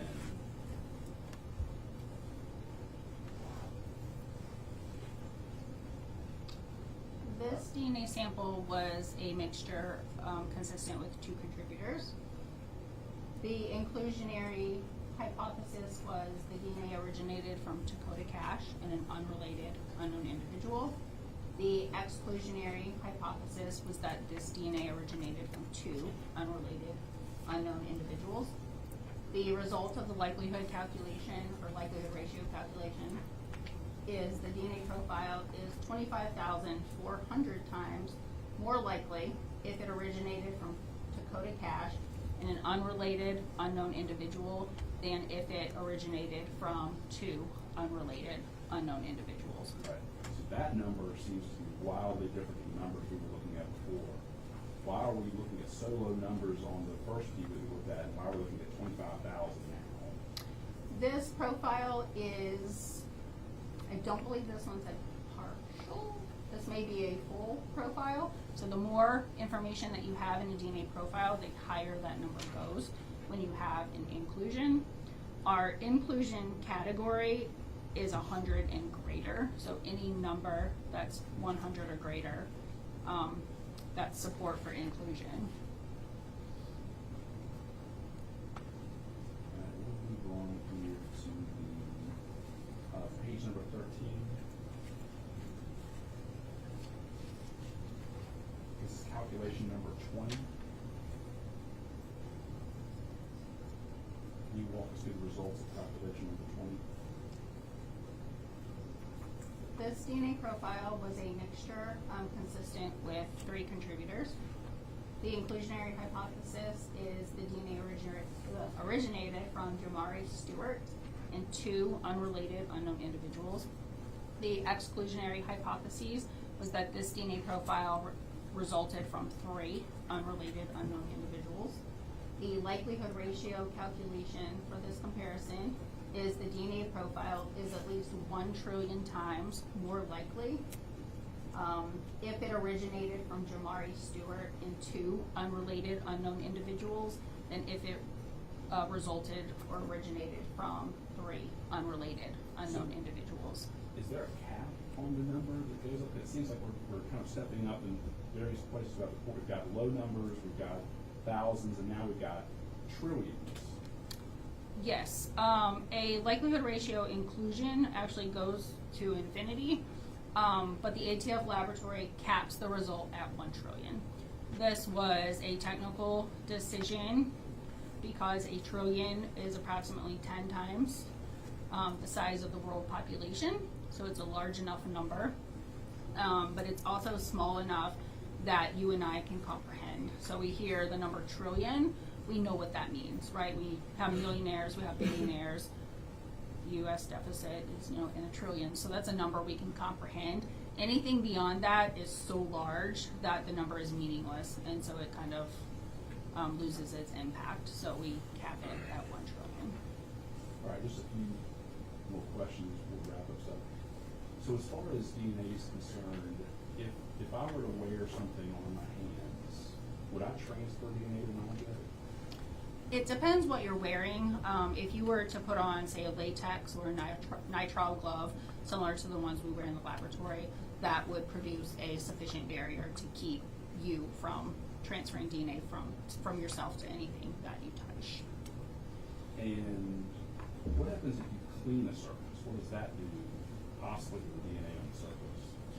If you clean an item, you could potentially wipe away any DNA that is currently present on the item. Depending on what you're using to clean it, if you're using a dirty old rag, you could actually potentially be transferring DNA from that rag to the item. So there could potentially be an exchange of DNA.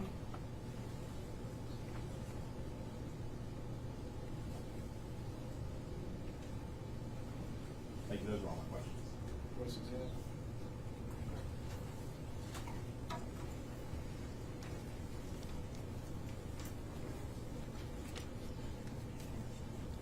Ms. Wetzel, I don't want to cut short your process here, but how long do you think the process will be? I don't think it'll be very All long. right. Yeah, I want to be correct. I don't want to. Ms. Albrecht, do you have a copy of your report in front of you? Yes, I do. Okay, all right, so we can both refer to it. Actually, I left mine on the table.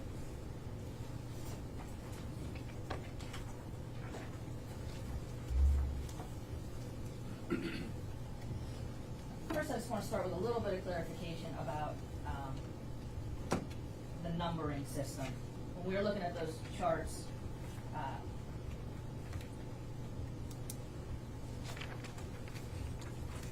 all the way in the left-hand column, it had exhibit numbers like labeled there.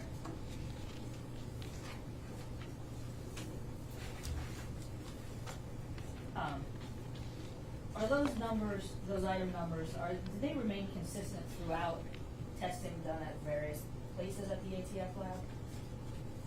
Yes, these are the ATF item numbers that were submitted by the agent. Okay. And this laboratory management system that we used actually did keep those numbers Okay. throughout their processing. The reason I'm asking, the lady who testified just before you was also referring to basically focusing on kind of shell casings that were labeled item 1 through 8. Your numbers 1 through 8 would be the same as hers, is that right? That's correct. And you have documentation that those casings were at some point delivered to the lab by Russell Davidson. You don't have any independent knowledge of where exactly they were collected, is that correct? The only knowledge I had was a shooting had taken place and these were cartridge cases recovered from that incident. Specific locations I have no knowledge of. And that's not information you personally know, that's just what's written and provided to you, is that correct? Correct. And I'm gonna apologize, I'm not particularly outstanding at math. So rather than get into the calculations, I wanna focus kind of more on the charts. If I'm understanding correctly, on page 5 of your report, which was where all the examination of the casings is done,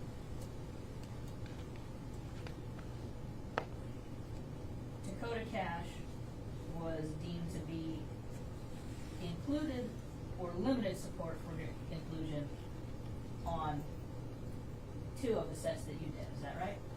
That is correct. And Jamari Stewart was deemed to be included on items 7 and 8, is that correct? That is correct. And moving across to limited support for exclusion, for items number 5 and 6, my client, Mr. Sales, was listed first as limited support for exclusion on items 5 and 6, is that correct? Yes, that's correct. And based on the next column over, individuals excluded as possible contributor, Mr. Sales would be fall in that category of all others eliminated, correct?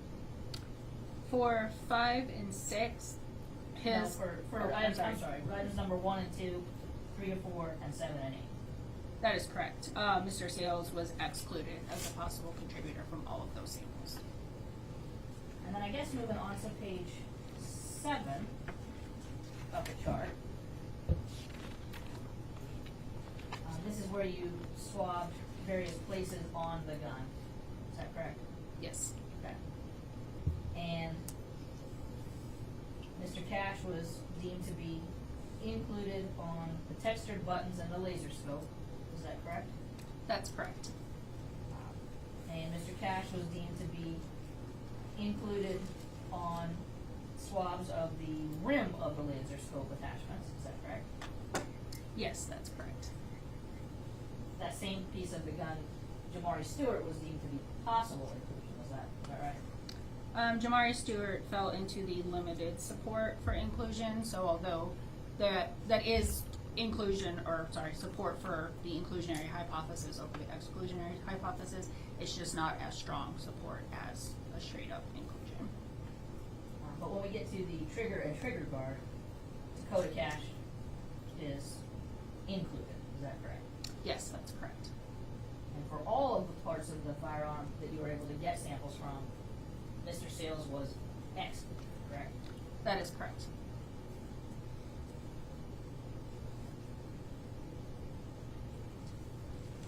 All right, those would be my questions.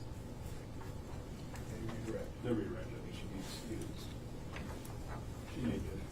You can stay, but you also move to clear. Thank you.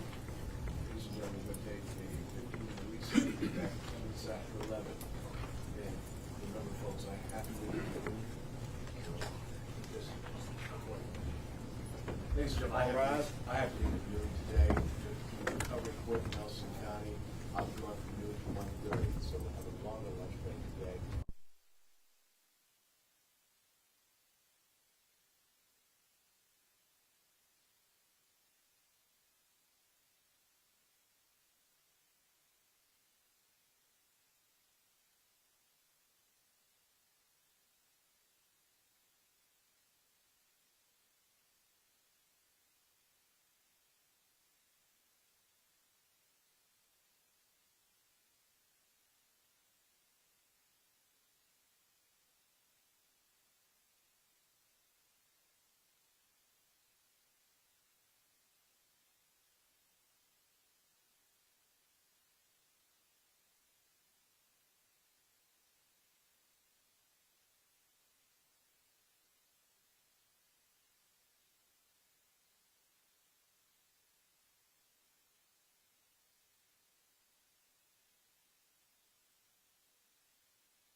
Captain Thompson, sir.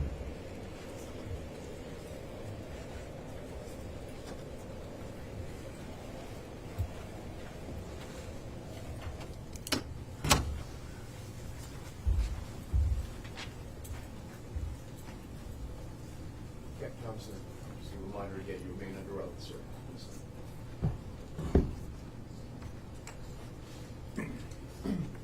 Captain Thompson, I had a couple follow-up questions for you. You previously testified that you were at the arrest in this case, is that right? Yes, sir. And where was that arrest, where did that arrest occur again? 194 Littleton Lane, Madison, Massachusetts. 194 what? Littleton Lane. You said that was in Madison Heights? Yes, sir. And do you see the person that was arrested here in court? Yes, sir. And can you point him out? Besides counsel. Point out the defendant? Yes, sir. Previously, when you were testifying, you used the name Justin Sales. Do you see the person in court that you know as Justin Sales? Yes, sir. That's Justin Sales. When you say that's Justin Sales, who are you referring to? Referring to Justin Sales sitting besides counsel. We just asked the record to reflect and identify the defendant. So, Those are my questions. and cross. No. Step down, next witness, please. I assume you want him to remain. Yes, that's right. Ashton Pearson.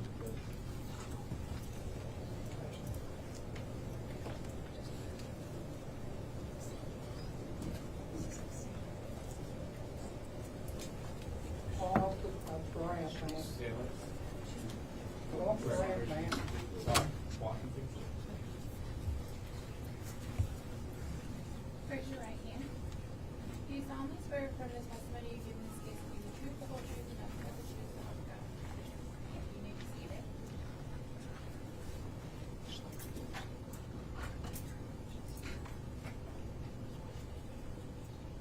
Introduce yourself to the jury.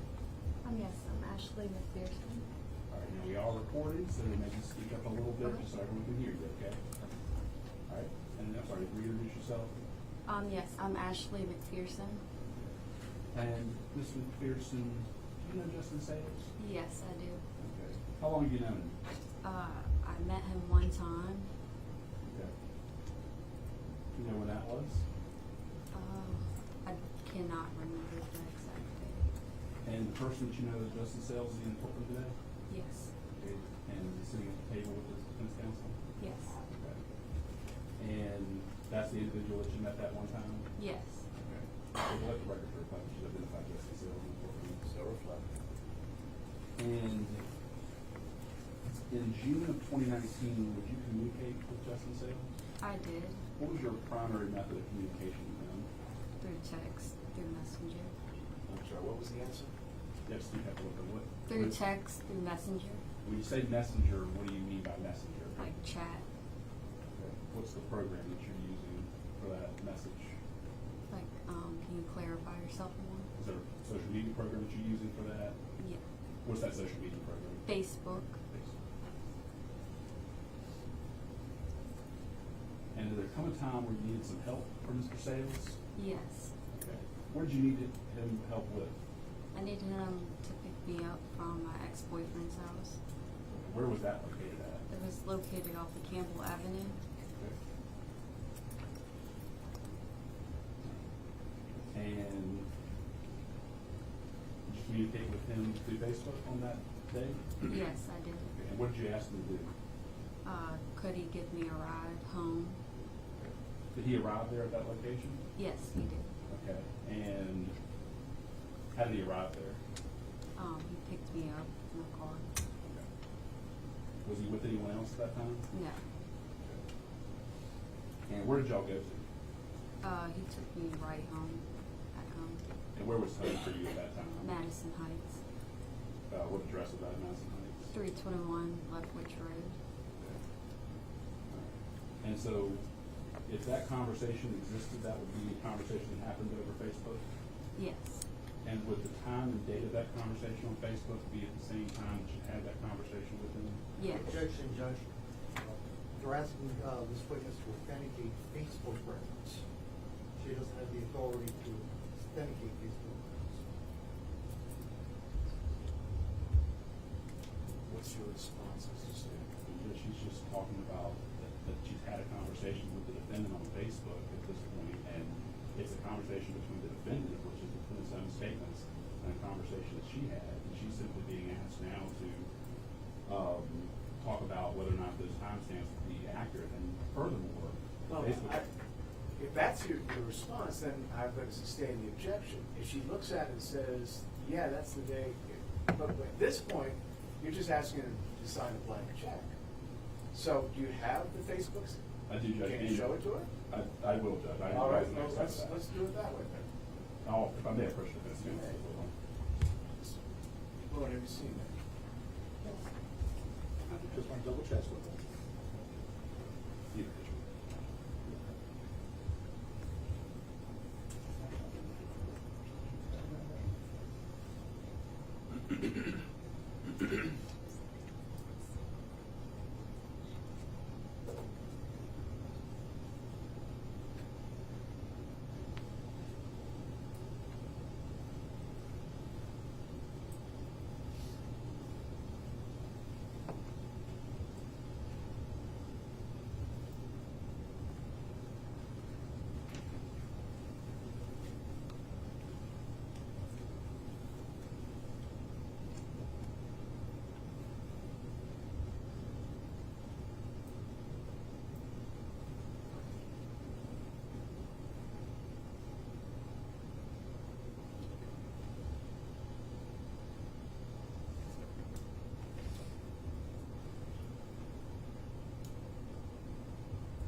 Judge, we're redacting the exhibit this time just because some threads out, and so I was asking a few more questions in addition.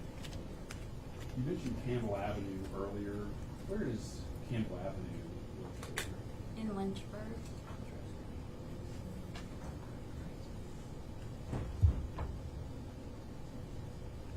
And how long were y'all together in the car? I'd probably say for like maybe 20, 30 minutes. Ballpark time of day, to your best recollection, was this sun out, sun not out? Sun not out. I mean, no, it was dark outside and stuff.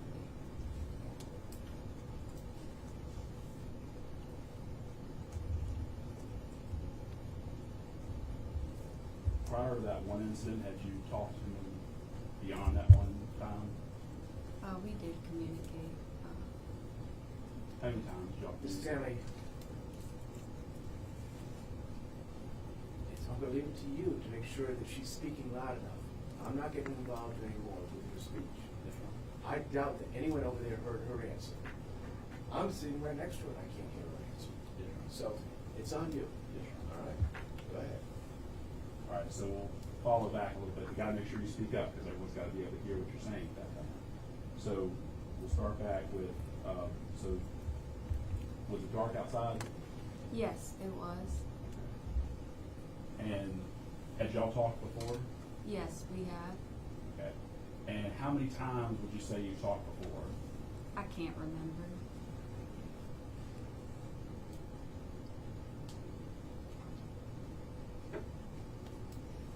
Is there any way to ballpark? I mean, was it more than one time? What are we talking about here in terms of numbers? I'd probably say a couple times.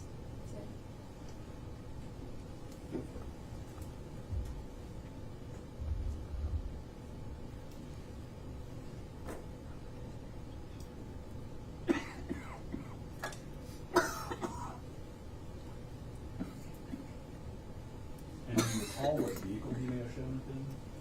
No, I don't.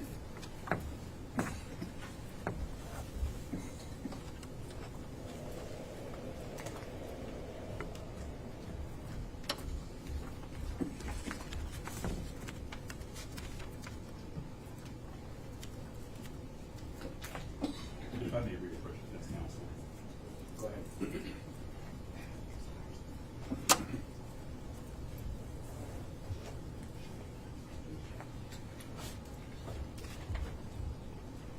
If I may approach the witness this time.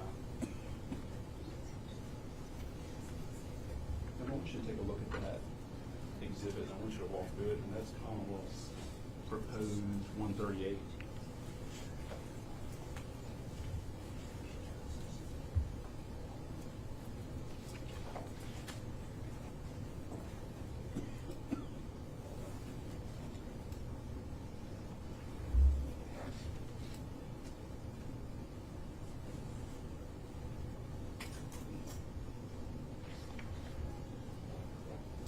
Okay.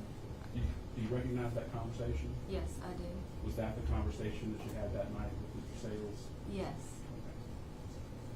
And the times of those conversations match up with times you recall being there about within that night? Yes. Judge, with that, I'd seek to admit Commonwealth's exhibit 138 this time. Okay. Call's position. I mean, Ted's position. No time. All right. If I may first.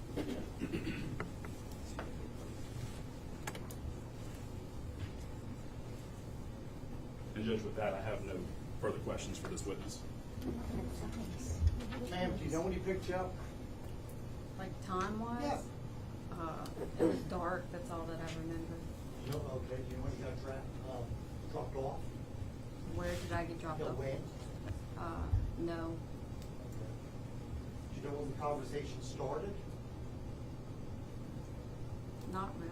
Okay, do you know when they ended? No.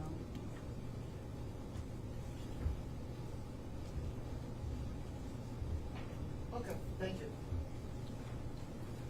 All right. Any redirect? The redirector. All right, they should be excused. She named Judge. All right. Mr. Braun? Yes. Ma'am, you're welcome to stick around, but you're free to leave the courthouse.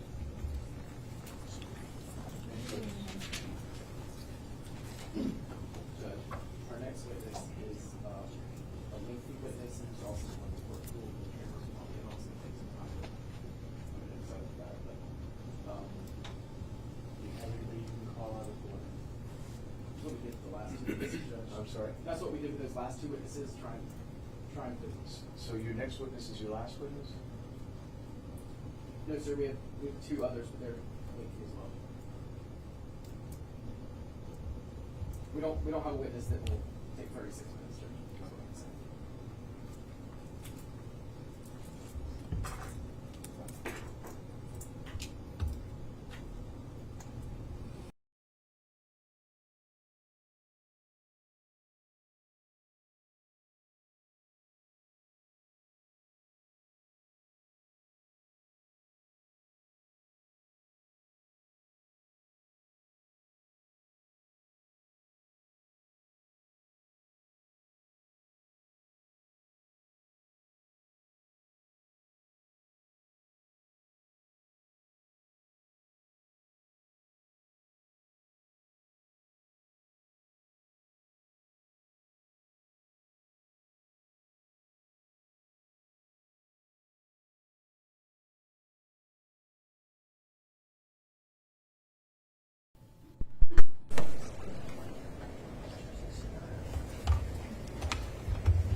Raise your right hand.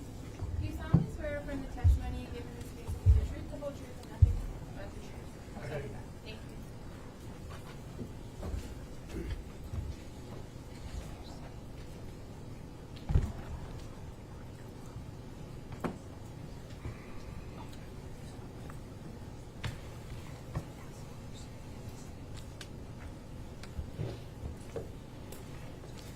Please introduce yourself to the jury. My name is Christopher Persons. And what do you do for a living?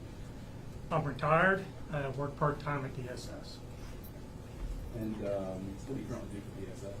fraud investigator. Prior to you working with DSS, where were you working? Worked for the Amherst County Sheriff's Office. And when did you work for the Amherst County Sheriff's Office? I began in April, May of 2022 until December of 2023. What did you do prior to working with the Amherst County Sheriff's Office? Worked for the Hampton Police Division in Hampton, Virginia. How many years did you work for them? Over 15. What was your role there at Hampton? Came up through the ranks. I retired as a lieutenant in charge of violent crimes. And do you have any training background with respect to investigations? I was a violent crime investigator, attended death investigation schools.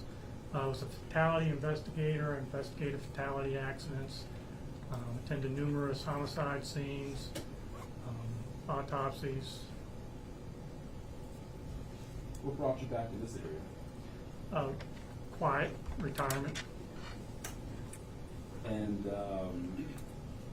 when you came to work for the sheriff's office, what was your role for them during your employment there? I was hired as a part-time investigator, working up to 32 hours a week with the sheriff's office. At some point, did you become involved in an investigation into the Tin Bob White shoe? I did. Okay. And where did you begin that investigation? I began it in November when I first met Trudy, and then really kicked it off after holidays in January. I was directed by Investigator Thompson to focus on this investigation. Was this one of your only responsibilities? No, it was not, but it was my main responsibility. And as part of your investigation into homicide, is one of the things you looked at was that a call for service report? I did. What is a call for service report? When anytime a call comes into communications, they have a computer system, and the dispatchers will log that information. As you're speaking to the dispatcher, the system captures the date, the time of the call, and then they enter pertinent information as what's occurring, and then dispatch that information out. That's a record maintained by the Sheriff's Office and Communications. And you had it back in 2023, you have access to those records? I did. And these types of records, are they kept for every phone call that comes in? Yes, sir. Judge, this time I'd like to approach the witness, what's been marked as Commonwealth 147. Any objection? Yeah. Okay. Sir, if you could look at that document, look through it.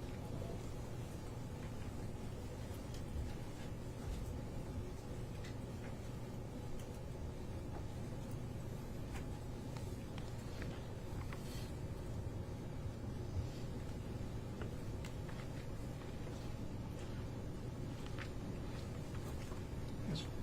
And do you recognize that document? I do. What is that document? As a call for service call summary from Amherst Communications, Amherst Sheriff's Office. And is that the summary that you had seen back in 2020? I did. I printed it out and have a copy in my case books. Does this time I see to it that that's Commonwealth District 147? Okay, Judge Moore, yes, sir.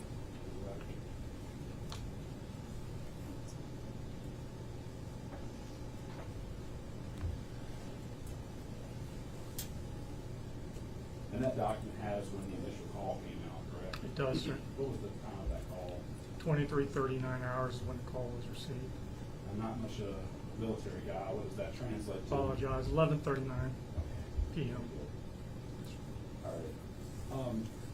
As part of your, how long were you reviewing this case? From January until we had special grand jury and then on, And how much data did you have to look at on this case? quite a bit. Okay. At some point, you began to look for a phone number specifically. I did. Were you able to find a phone attached to the number? I did. I disregard number specifically I was looking for. I did not find the phone. What was the number you were specifically looking for? 434-849-1519. Say that again. Say that again, so, 434. 434-849-1519. 15. 19, yes, sir. 1519. Yes, sir. Thank you. What did you do to attempt to locate that phone number? I searched through numerous phone dumps. I searched through property and evidence. I searched through any records that we had to try to identify that phone. Were those successful? To a point, the records were successful. but the actual phones itself. I could not locate. Was there at that point, did you have some information that you did a search warrant for Apple for? I did. What was the information that you gave to Apple that you were looking for responses back? Search warrant was executed in Apple in October 23. That search warrant had the email account of justinjsales@gmail.com, as well as a phone number of 434-849-1519. I'm going to approach you with what's been marked as Commonwealth Exhibit 139 later on. Okay. I want you to take a look at this record.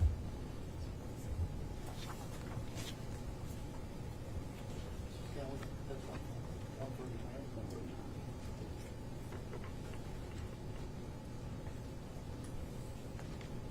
Do you recognize those records? I do.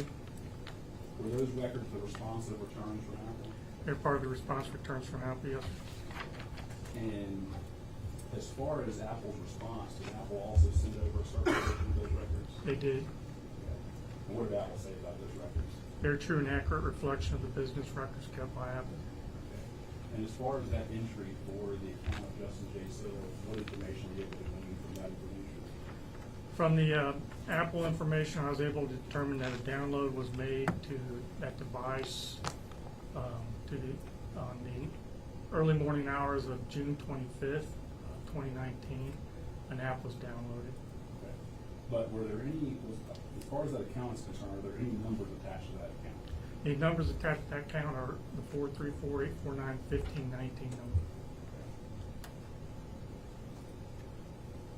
So at this time, I seek to have Commonwealth Exhibit 139 admitted at this point. The objection 139.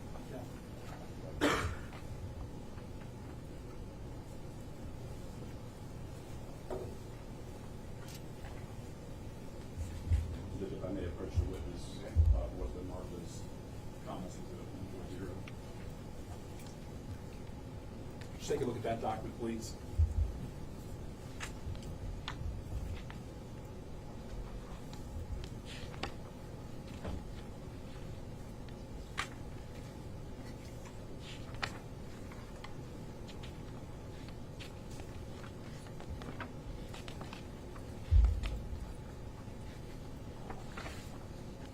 You recognize that document? I do. And what is that document? It's part of the download from the information I received at Apple. Okay. And what was contained within that information? The purchase information for the app that was downloaded on the 26th at 0047 a.m. All right, 0047 a.m. What is that? About 47 minutes after midnight. And what was the nature of the app that was downloaded? The app that was downloaded was identified as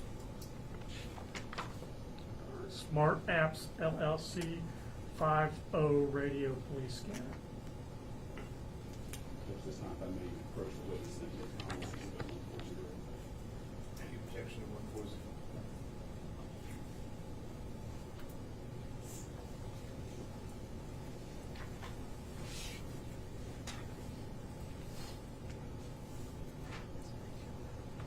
As part of your investigation, did you review Facebook records?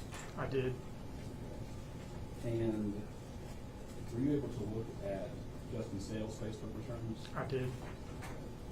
And as part of going over those returns, did you come across a conversation between a Kyrie Toms and Justin Sales? I did.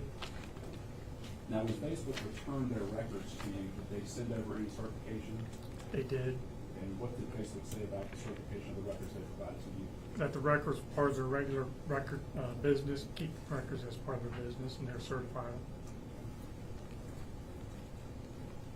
Your Honor, can I have a word with Mr. Stanley? Yeah.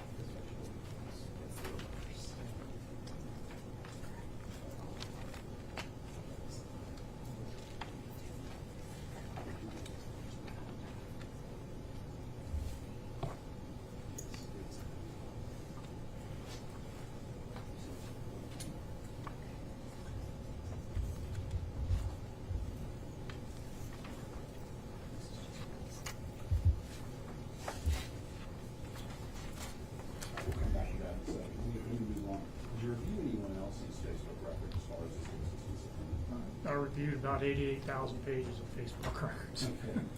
I see. What about Christie sales? Did you review any Facebook? I did. Did Facebook send over a return associated with those records? They did. What did Facebook say about the records they returned? That they're accurate, representative of their normal record keeping. Now, when Facebook sends over a record, and if there's time attached to it, what time does Facebook tell you it is? Facebook uses, it's called UTC, or Coordinated Universal Time. What is UTC? What does that mean? UTC, or Coordinated Universal Time, is about 4 hours ahead of us right now. There's atomic clocks which run on cesium, and they're the most accurate clocks in the world. So businesses, for shipping, things of that nature, use this time. It helps establish time zones and people to communicate across the world know what time zone they're in. So if you see a Facebook record, you have to convert it to wherever your local time. That's correct. Okay, and what did you say that conversion was? It was 4 hours behind UTC. So you said, just so I go through this with my wife all the time, we change time zones. What time is it here? What time is it there? So right now, the clock says that in the eastern zone, it is 11:03. What time is the UTC? 7 p.m. Yes. Okay, just want to make sure. So it's sort of like Greenwich Mean Time, but not quite. It replaced Greenwich Mean Time because it's supposed to be more accurate. Okay, so military we call it Zulu time. Yes, sir, that's correct. GMT Zulu, yes, sir. All right, and as part of reviewing these Facebook records, was there any number attached to the Christie Sales Facebook? Not that I could find. Okay. I did identify that number, though, through a phone dump belonging to Hannah Richardson. Okay. But as far as the Facebook record, well, if I may approach the witness, let me show you the Marcus Thomas is at 141.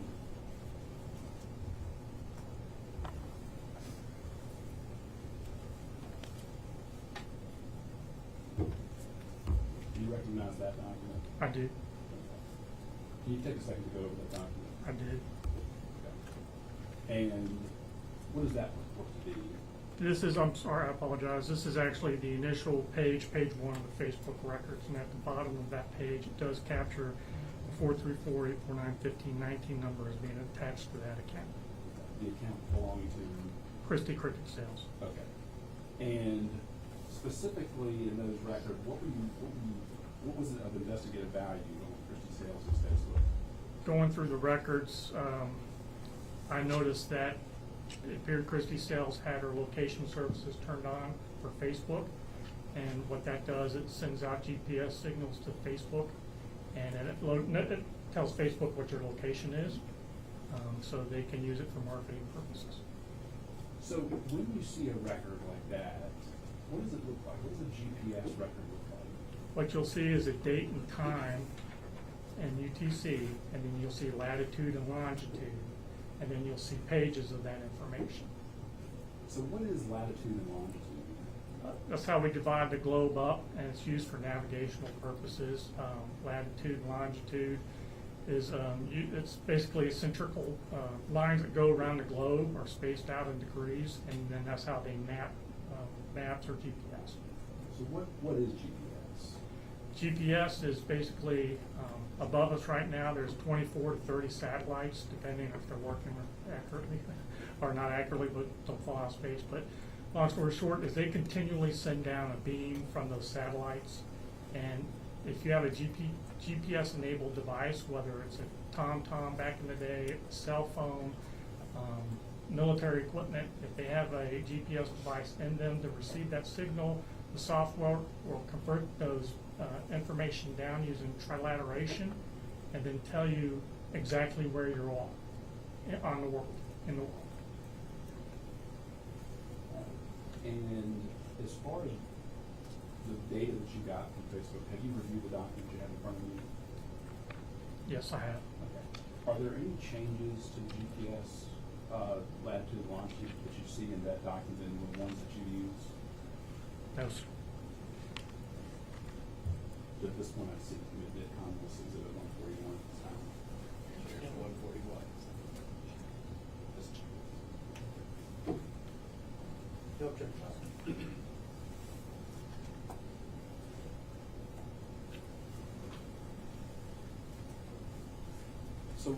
once you have latitude and longitude, what can you do to interpret that data? I utilize Google Earth, Google Maps, and you can copy that information into those programs. And what that mapping software will do is it will pinpoint that GPS location. And have you used that program in the past? I have. How many times would you say you've used the Google Earth program? Hundreds. And as far as for today's purpose, have you created maps with regards to the GPS points that you have? I have. Now, did you plot every single point that Facebook had? Every point off that return I plot. Okay. Now, as far as what you prepared for today, did you limit that as far as what plot points you used? I did. And what did you limit that to? I limited it to June 24th and 25th of 2019. I apologize. And so these are just numbers. How do we know if the GPS is accurate? From my experience, both military and civilian, GPS is accurate for civilian use within 16 feet. The military uses guide bombs on the targets. I've had personal experience for hiking the Appalachian Trail when my spouse broke her ankle, and we had to call 911, and they immediately knew right where we were at and sent rescue to us. And with respect to these records, were you able to have any type of verification on any of the points that you had in these records beyond just the Facebook records? I did. Okay. And what was that verification that you had?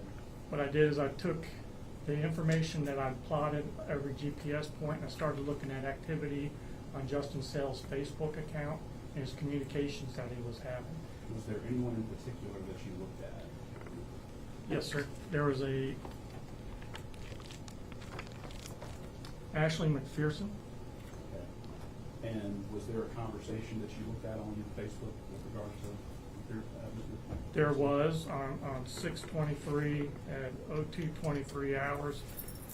In that time frame, McPherson was having a conversation on Facebook with Mr. Sales, asking him to pick her up off Campbell Street in Lynchburg.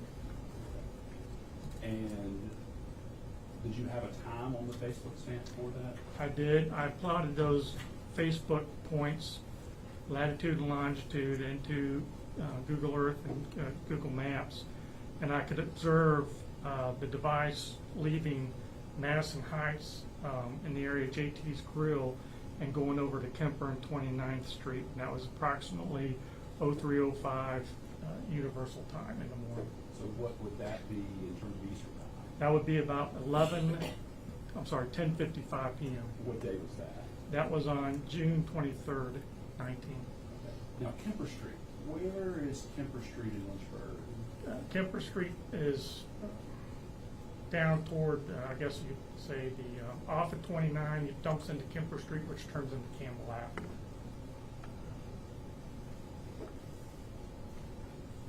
All right.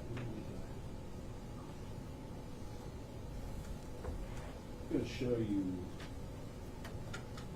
a presentation. You provided a presentation for the maps, correct? Yes, sir.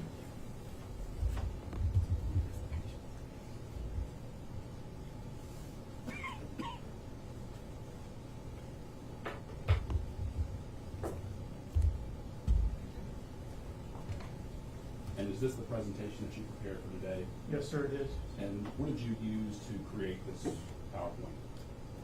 I used the PowerPoint program as well as the GPS points from the Facebook and Christie Sales. And you marked that on page 1 of your exhibit? I did. Okay.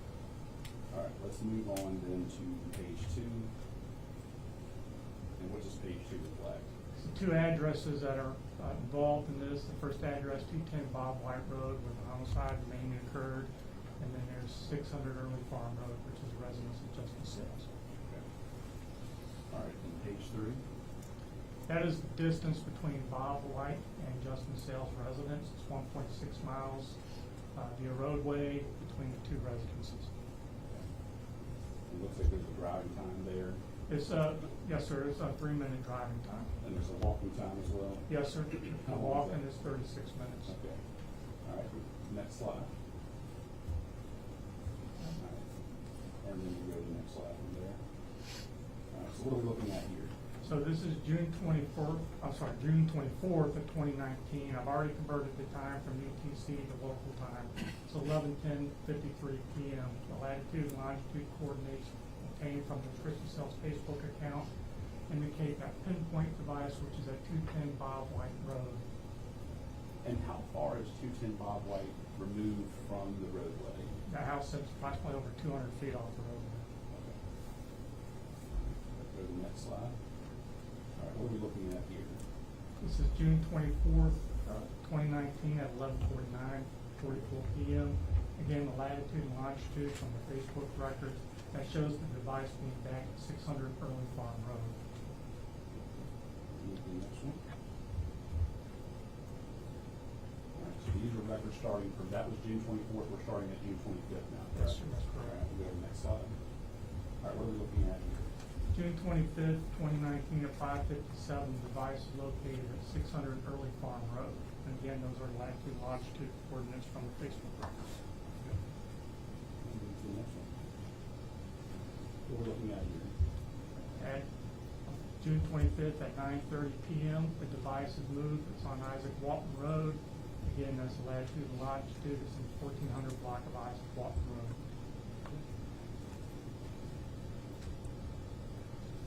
And we're looking on your side. This is June 25th, 2019. This is 10:09 p.m. Again, latitude and longitude from Christie Sells Facebook. The device is at 136 Thacker Lane. Now, I see a number of other plot points. Are they just local businesses that are around? Yes, sir. Okay. The plot that you're looking at, is that, what is that marked by on your map? I mean, if I stand up. Yes. This red dot right here is the GPS coordinates. All right, so As far as you're referring to this red dot marker, and that's the marker that you're pointing to? Yes, sir. All right, move on to the next page. What are we looking at here?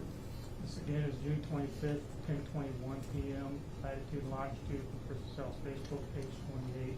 That's the device being at 29 and Woody's Lane, right by the Walmart. All right, the next slide. June 25th, 2019 at 10:46 p.m. Again, latitude and longitude from Christie Sells Facebook, page 28. This is the device back at 600 Early Farm Road. Okay, and that's, I'm sorry, what's the time again? Time was at 10:46 p.m. All right, next slide. This is June 25th, 2019 at 11:22:34 p.m. Page 28, Christie Sells Facebook records. Latitude, longitude, the device is located on the property 210 Bob White Road, right outside the residence. And next slide. This is June 25th at 11:22:34 p.m. All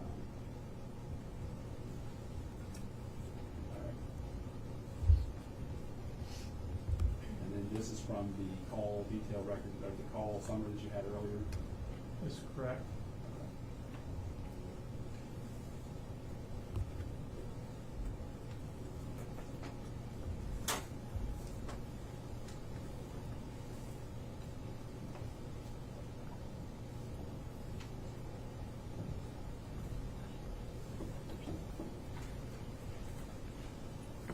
This time it's comments exhibit 30, which is just photos of the PowerPoint presentation that was just provided at this time. And that is number what? 130, you're on. 130? No objection, 130. Thank you, Commissioner.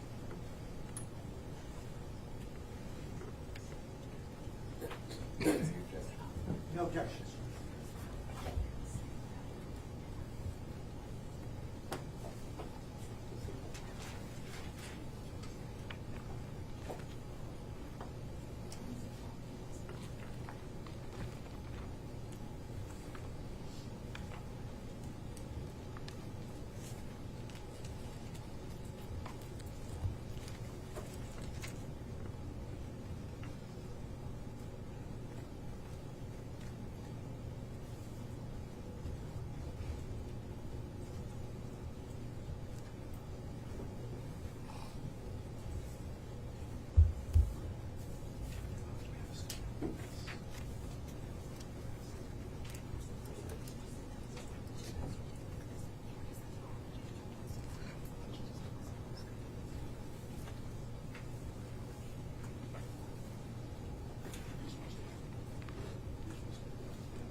sorry to turn your attention back, but we were talking about Justice Sales' Facebook before. If I may approach.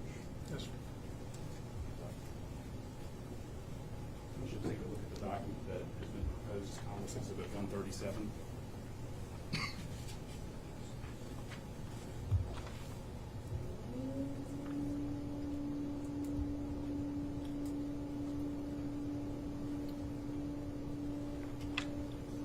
Yes, sir. Do you recognize that document? I do. What is that document purport to be?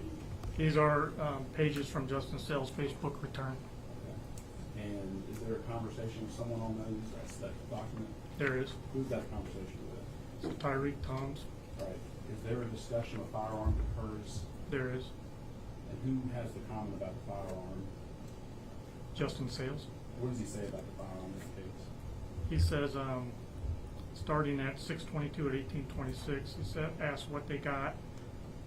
The next question is,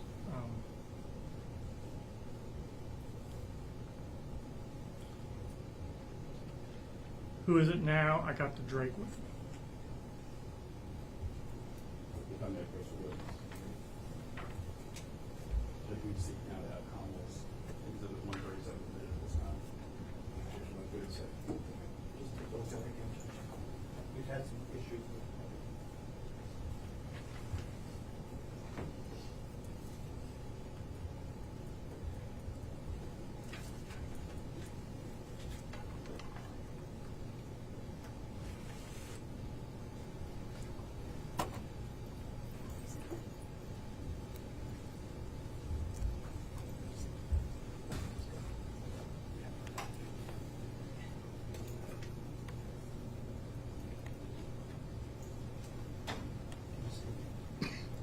Judge, we'll withdraw.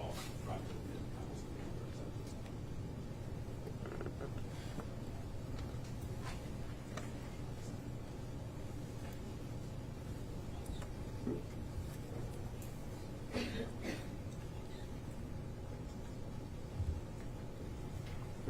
So for that, there's no further question.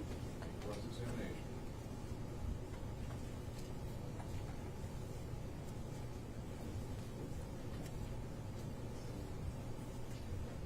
Mr. Parsons, I just have a few questions for you. Yes, sir. First, when did you start working on this investigation? First met Trudy, as stated, in November, right around Thanksgiving at the library in Madison Heights. Then Just the date? January 2022.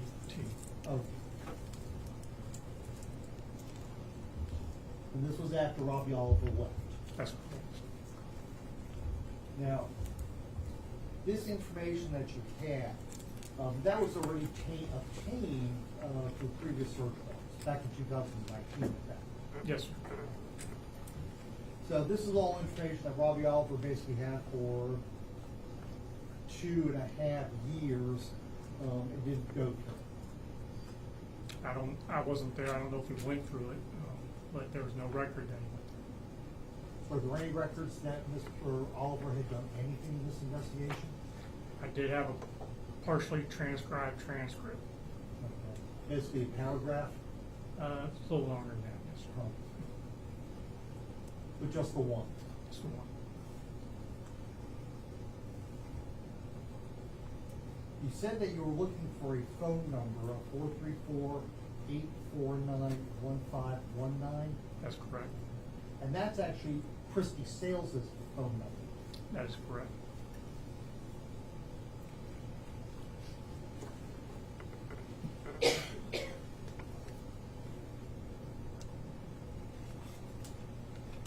And you could not locate that phone? That phone was not, let me write, that phone was located. Do you have it? I do not have it, yes, sir. Is it in evidence? It is not in evidence. Well, if it was located, it's not in evidence, where is it? I do not know. Okay. Is that the phone that Robbie Oliver, that allegedly was given to Robbie Oliver? That Yes, is now sir. missing? By Captain Thompson? Yes, sir. You went through a Facebook conversation with Ashley Fierce. Did. When was that? Facebook conversation with Ashley McPherson was on 6/23/2019 at 0241 Zulu. I'm sorry, 0241 UTC. So, not on the 25th when this homicide occurs. That's correct. There was a Facebook conversation with Mr. Toms. What day did that occur? In a minute. Or if I can have the exhibit back. Mr. Tomes, I believe, was on around 6/22. Okay, so also not the day of the homicide. That's correct. Now, on the PowerPoint, it listed it as 600 Early Farm Road, which was the residence of Justin Sales. Wasn't that also the residence of Christie Sales? Yes, sir. Well, you don't list it as that residence. It's also the residence of Hannah Richardson. Yes, sir.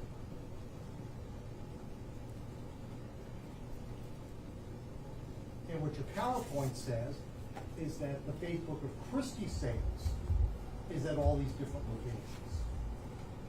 The device, Christy Sales had, she had location services on the device 1519, which was tracking her location. And That device was at Bob White and Early Farm. And that's right. And that tracking was done through Christie Sales Facebook. Facebook account.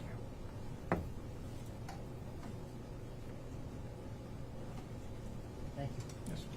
You're correct.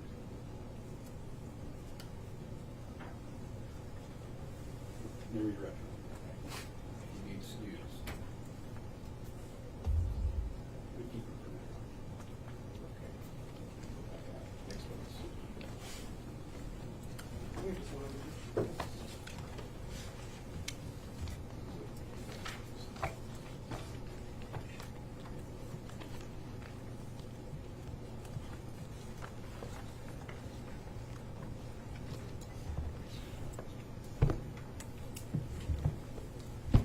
That's almost as a normal precedent. All right. That's it, any ethics. Let's do some motions first. All right, ladies and gentlemen, I've got to hear some motions right now, so I need to sure.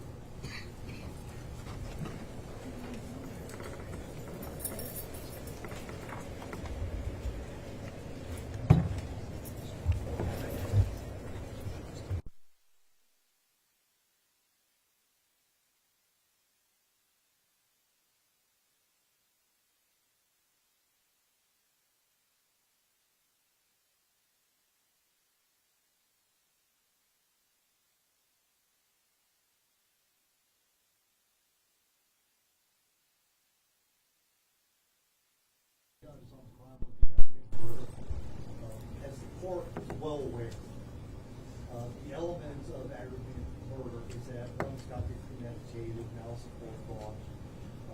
But it is, in essence, it's first degree plus something else. It's the old capital murder. In this case, the Commonwealth was alleging that it's first degree plus attempted robbery. There's absolutely no evidence that the Commonwealth is introduced in this case of that attempted robbery of Trudy Goetz or the other victim, Puleio. It had been asked extensively during the cross-examination of Ms. Goetz. Was the doorman, was anything tried to force over? No. Was anything taken? No. So there's absolutely nothing that shows that there's an intended robbery at this point. Without an intended robbery, the Commonwealth cannot establish aggravated murder. Without that, most things establishes first degree, and that's assuming all the emphasis go in that favor. That's aggravated. Now, he is also charged with use of firearms permission of a firearm, also aggravated murder, which is the firearm, which is the felony that they denoted in warrant. Sorry, indictment. So if the aggravated murder falls, then the use of a firearm also falls. Additionally, this is a totally circumstantial move. Notice of use, attempted use, for displaying, effectively making a firearm, committing the murder of Doris Puleio. Okay. Not aggravated. Then I'll withdraw that, Judge. And the other part is that in regards to what occurred at this Chicago is a purely circumstantial case. And granted, juries can't convict in circumstantial cases. But there is also the evidence that the other person has total access to all this is Christy Sales. The Commonwealth did not control her out as a possible suspect in this case, which we think that they have to do even under a circumstantial rule. They have to go out every reasonable theory. So for those reasons, we can ask that the charge be struck at this point, particularly the aggravated murder charge. Thank you. Calls response. Thank you. Your Honor, the Commonwealth obviously would ask that the court overrule the motion to strike. In terms of the aggravated murder, Mr. Ruin cites no case law that says that we have to get rid of every plausible scenario that could happen. We just have to prove that the defendant, Mr. Sales, is guilty beyond a reasonable doubt. And the Commonwealth would argue that there is enough to go to the jury and that they could also find him guilty, which we think, of all of the charges in which he is indicted for and which is before the court today. In terms of the attempted robbery, Your Honor, which is what gives rise to the aggravated murder charge, in 2019, the Court of Appeals in Jones v. Commonwealth went through a very lengthy, I think it's 24 or 25 pages when I printed it out, kind of trying to parse out what an attempt is. And in that case specifically, they discussed an attempted robbery. The facts of that case are that Mr. Jones... Well, the elements are specific intent to commit the crime. Yes. Acting furtherance. Yes, Your Honor. More than mere preparation. Correct. Those are the elements, those have been the elements since I went to law school 40 plus years ago. Yes, sir. Your Honor, and the Commonwealth would argue that there were steps in furtherance, that there was an intent. Dakota Cash testified very clearly, which you also have corroborated by the controlled call. He says that Mr. Sales told him before they transferred the guns between the two of them that Mr. Sales said he was going to hit a lick. He explained to the court and to the jury what that meant. He said that for them that meant that he was going to rob somebody. During the control call, he says the same thing. You never said you said you didn't hit the lick.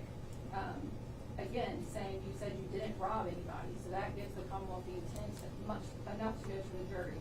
And in terms of whether or not there was an overt act or a step towards the robbery, he was at the house, not once, not just on the day of the homicide. He was at the house the day before. He had no reason whatsoever to be at that home on June the 24th of 2019, June the 25th of 2019, or any other day. Mrs. Goetz, the surviving victim, testified she did not know him. She testified he did not have permission to be at her house, and she testified he did not have permission to take any of her things. There would be no plausible reason for that man to be there at those late hours of the night when there were just two elderly women at home alone in the dark. So the Commonwealth would argue there's more than enough for this to pass a motion to strike and go to the jury. Brief response, Judge.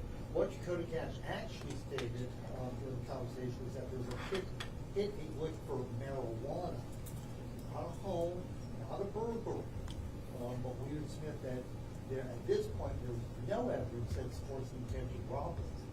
Of this residence, and the Commonwealth says that we can put him there. Well, actually, they can put a phone there. They cannot put him there. And in fact, even that phone, according to investigative persons, is that we put the Facebook of Christy Sales there, not Justin Sales. So for those reasons, we don't think Commonwealth has established a prosecution case on aggravated. I have seen so. I have 4 adult children. All 4 of my adult children have phones in my name when they were kids. If they were to go out, and it comes in my name. I have children who live in Minnesota. I have children who live in Tennessee. I have children who live here in Virginia. If any one of them committed a crime, they'd say, well, it's Mike Doucette's phone. But it's not. It's their phone. So I think that's an inference that the jury can draw, is that while it might be in Christy Sales' name, it doesn't necessarily mean it was Christy Sales' phone as far as possession is concerned. In addition, the phone, the missing pink phone, was, as I recall, seized at one of the 2 raids, where the defendant, in fact, it was at 136 Thacker, where the defendant was located at the time, along with Dakota Cash and several other phones. That's where the phone came from. Christy Sales, I don't recall being there. It was Dakota, it was the defendant who was there. So, given the fact that, and I'm not putting, when I'm making this ruling, I'm denying the motion to strike. I'm not considering what Dakota Cash said concerning Kinelec. I'm considering the fact that the defendant was, a jury can infer that the defendant, with the phone in his pocket, went to the house not once but twice, which shows his intent, possibly, as well as enacting furtherance. So your motion to strike the evidence on aggravated murder based on the motion to strike the attempted robbery is overruled.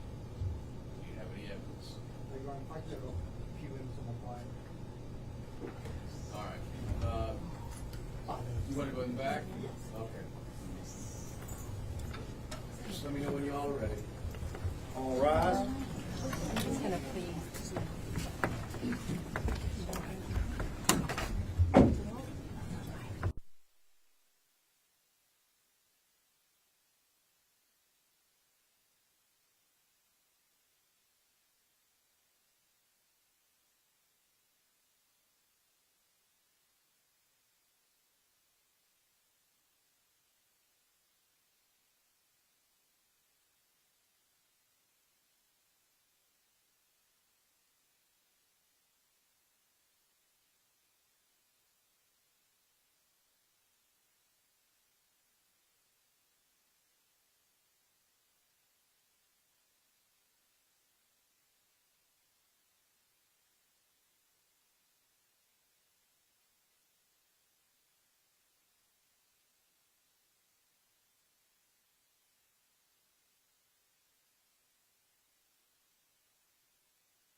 throw one away, something No, Mr. Clark?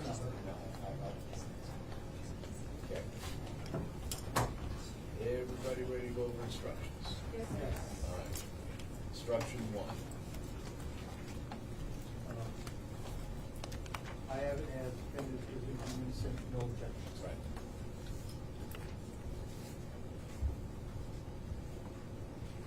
Don't write on them afterwards.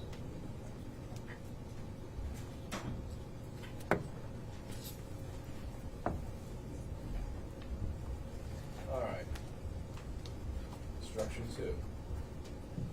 I have it listed as Commonwealth bears the burden. No objection. Right, right. Yeah, I mean, that's why we have the numbers on them, so that we were all on the same page. Well, I know, I just want to make sure that. Okay. All right. Maybe I'll summarize it then. All right. Character evidence of the defendant. Judge, we would object to number 3. There's You gotta no- withdraw that. That's fine, Your Honor. 3's withdrawn.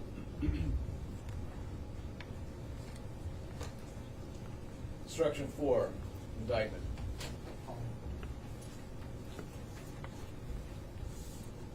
Instruction 5. No objections. Instruction 6. Circumstance evidence, Yep. no objections. Instruction 7. Don't have a 7, correct? No, I had for the judge's facts and probative witnesses. That's correct. Yeah. Somebody will need to make a photocopy for me of Yes, sir. 7, because I don't have a 7. So what is 7? You are the judges of the facts and probability. Oh, witnesses. yeah, that's a big one. Yeah. We're making a copy of this.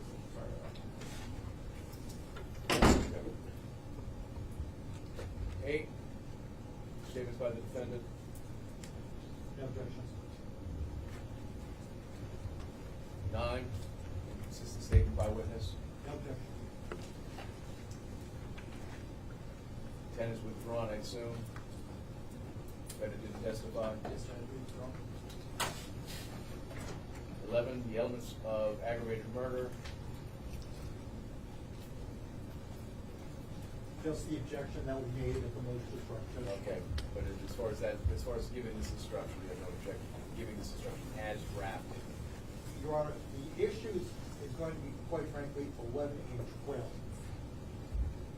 Well, I've been waiting for somebody to raise, I've been waiting for several days now for someone to raise this particular issue. What do you want to tell me about 11 and 12, Mr. Braun? Your Honor, he's actually indicted for aggravated murder and first-degree murder of the same individual. Okay. He cannot be convicted of both. Well, he can if you don't raise the objection. Well, that's the objection. Okay. He can't be convicted of both. And I actually had read a case about it, which was basically that they did convict, and the court said, no, we dismiss one and go forward on one. So I think if we're doing it this way, 11 should be, 11 and 12 should be a combined instruction, should be a waterfall instruction. So they show that they can only be convicted of both one. Okay. Any objection to doing a waterfall? Yes, Your Honor. The Commonwealth's preference, in which we believe the Morgan case from June the 17th, 2025 would support, is that we send both of the charges to the jury. If they do convict on both, then we would ask the court to subsume the first-degree murder into the aggravated murder, so he's not actually found guilty and sentenced on both. Okay, well, this is another option as well, and that is I instruct the jury that they can pick one or the other, they can't convict them both. Your Honor, if that is the court's opinion, we would ask for the waterfall so that they can also convict the robbery, because if they, I guess essentially they could convict of first-degree murder and the attempted robbery, but not the aggravated. But if the court is not willing to take our first argument, then we would ask for the waterfall.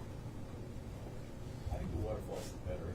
I mean, there's no question that first degree is a lesser included of aggravated. It's, as Mr. Bruin said, it's first degree plus, in this case, plus aggravated.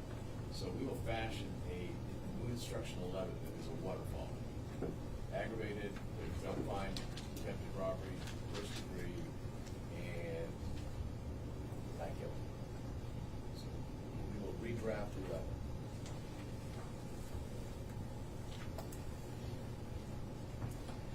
And that'll take care of 12 as well. 13, killing in the commission of attempted robbery. Okay. objection to 13?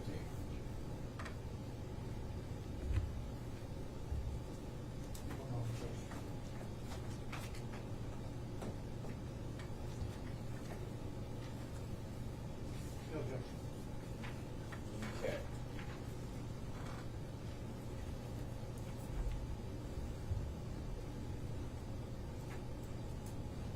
$14, malice. Your Honor, it's an accurate statement of the law, but there's nothing here about your passion. It's an accurate statement. Why would I give an instruction on good passion? Judge, I mean, this is one that they tendered, I'm just saying it's inaccurate. You know, it defines malice, but it also has a provision in there about heat of passion. Well, that's because there are certain cases where voluntary manslaughter is a lesser included. This is not a voluntary manslaughter case. There's no evidence to support voluntary manslaughter in the sense that there has to be heat of passion upon reasonable provocation. I don't think that Ms. Puleio or Ms. Goetz did anything to provoke what happened to them. Judge, I agree 100%. All right. Okay. Your objection is noted and is denied. Your motion to add, you want to add heat of passion. No, they have heat of passion in the order. I have it as 14 that includes heat of passion. No, we don't have that, Your Honor. It ends with you may but are not required to infer malice from any deliberate, willful, and cruel act against another. Okay, and you had sent a new one, which I haven't received. Okay. Okay, so that's, You've got a different 14? yes. I had the standard heat of passion.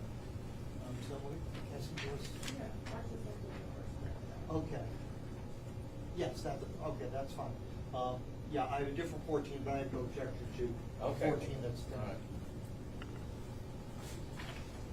All right, 15, deliberate use of a deadly weapon. No objections. 16, motive. No objection. 17, definition of willful, deliberate, premeditated. No objections. 18, aggravated malicious wounding.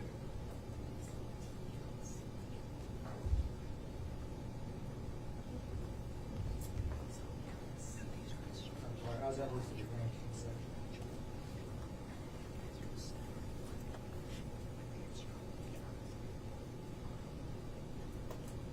No objections.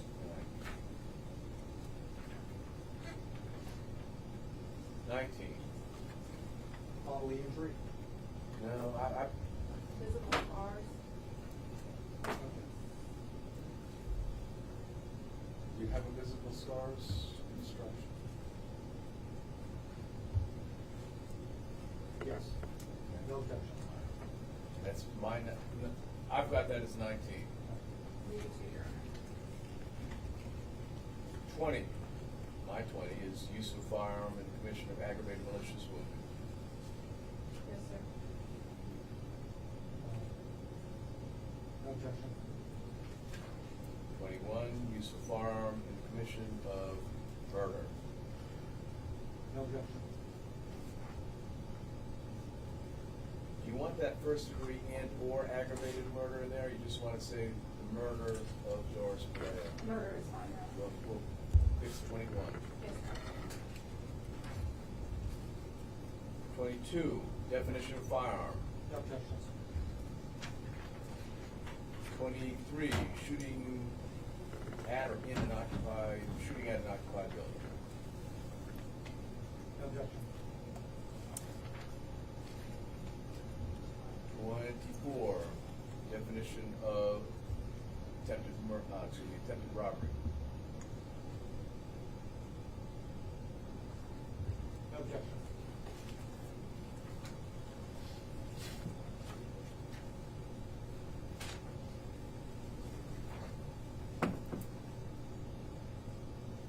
What's 25? It's just a greater detailed description of what the elements of robbery, Your Honor. But we can withdraw. if this Well, is- let me, Sorry. trying to figure out why.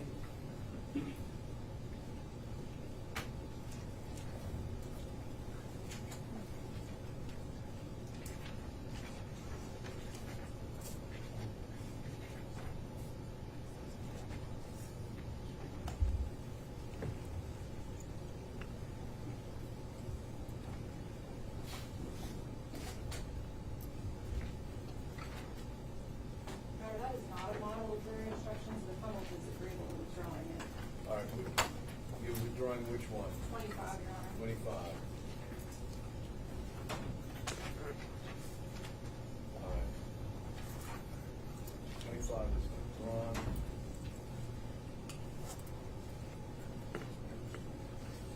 26, intent in an attempted crime. No objections.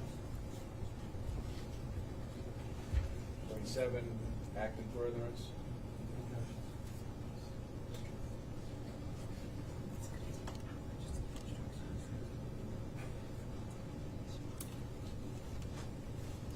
28, I'm trying to wrap my head around 28. It is a model jury instruction, Your Honor. All right. Not specifically about boundaries. Well, you know, whether it's a model jury instruction, but it's not applicable to this case, then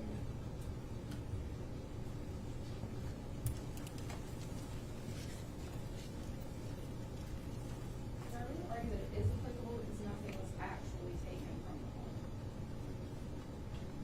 There were elements that were, but he didn't actually take property from the home. There was no evidence for him. any objection to 28?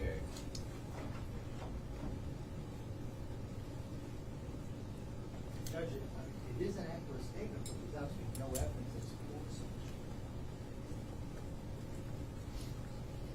Well, I see Mr. Drumheller's point at this point in time, so I'm going to give 28. And then that's it for the Commonwealth, and then I have construction. Before we get that, can I approach item number 7, we can make a copy for the court? Okay. Number 7. It's missing. Yeah.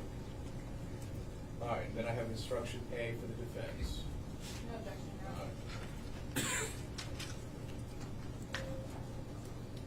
I assume you still want A? Yes. Okay.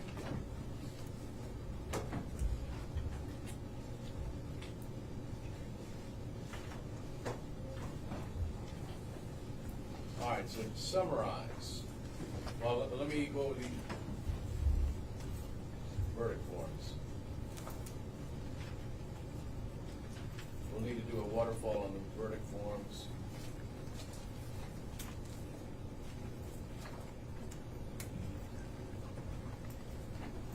Murder. Yes, sir.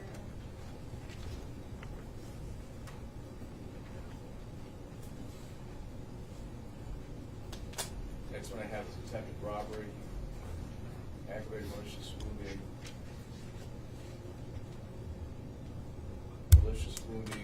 maliciously shooting into an occupied dwelling, occupied building with a waterfall. We've not instructed them on the waterfall though, so one of them's got to be fixed. We can remove the unlawful section, Your Honor, and just go with the guilty of malicious shooting and then not guilty.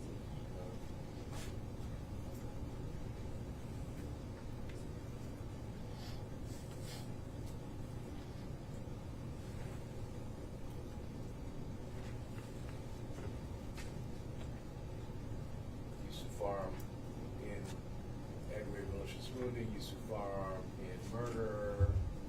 All right. Any objections to any of the remainders? All right, so just to summarize, I'm going to give 1, 2, 4, 5, 6, 7, 8, 9, 13, 14, 15, 16, 17, 18, 19, 20, 22, 23, 24, 26, 27, 28. We're going to redraft 11 and 12 and combine them. We are going to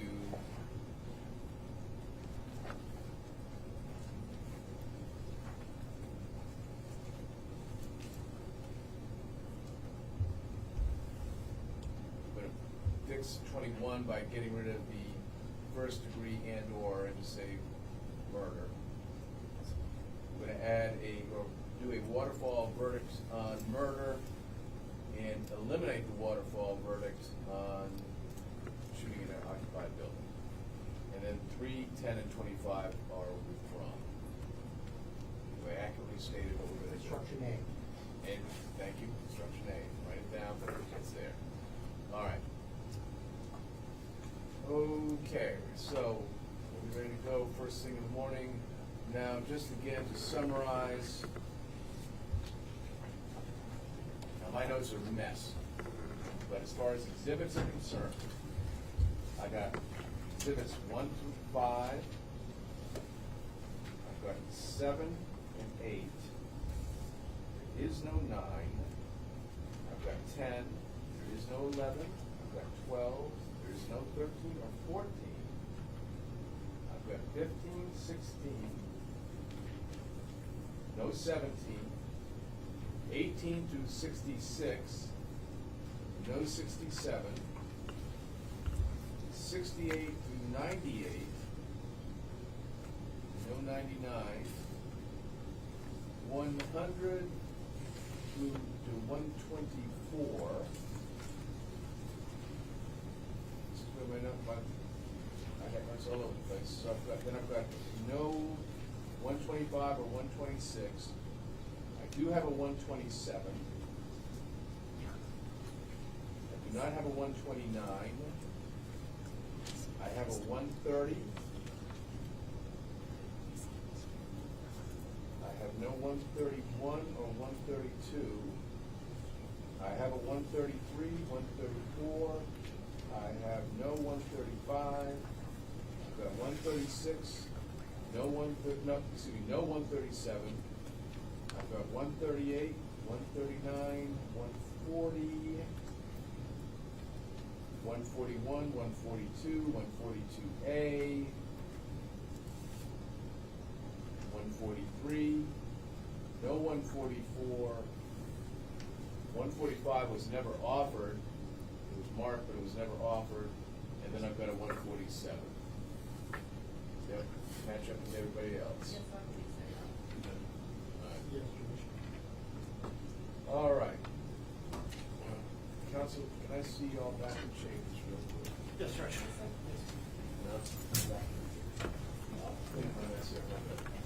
All rise. All rise.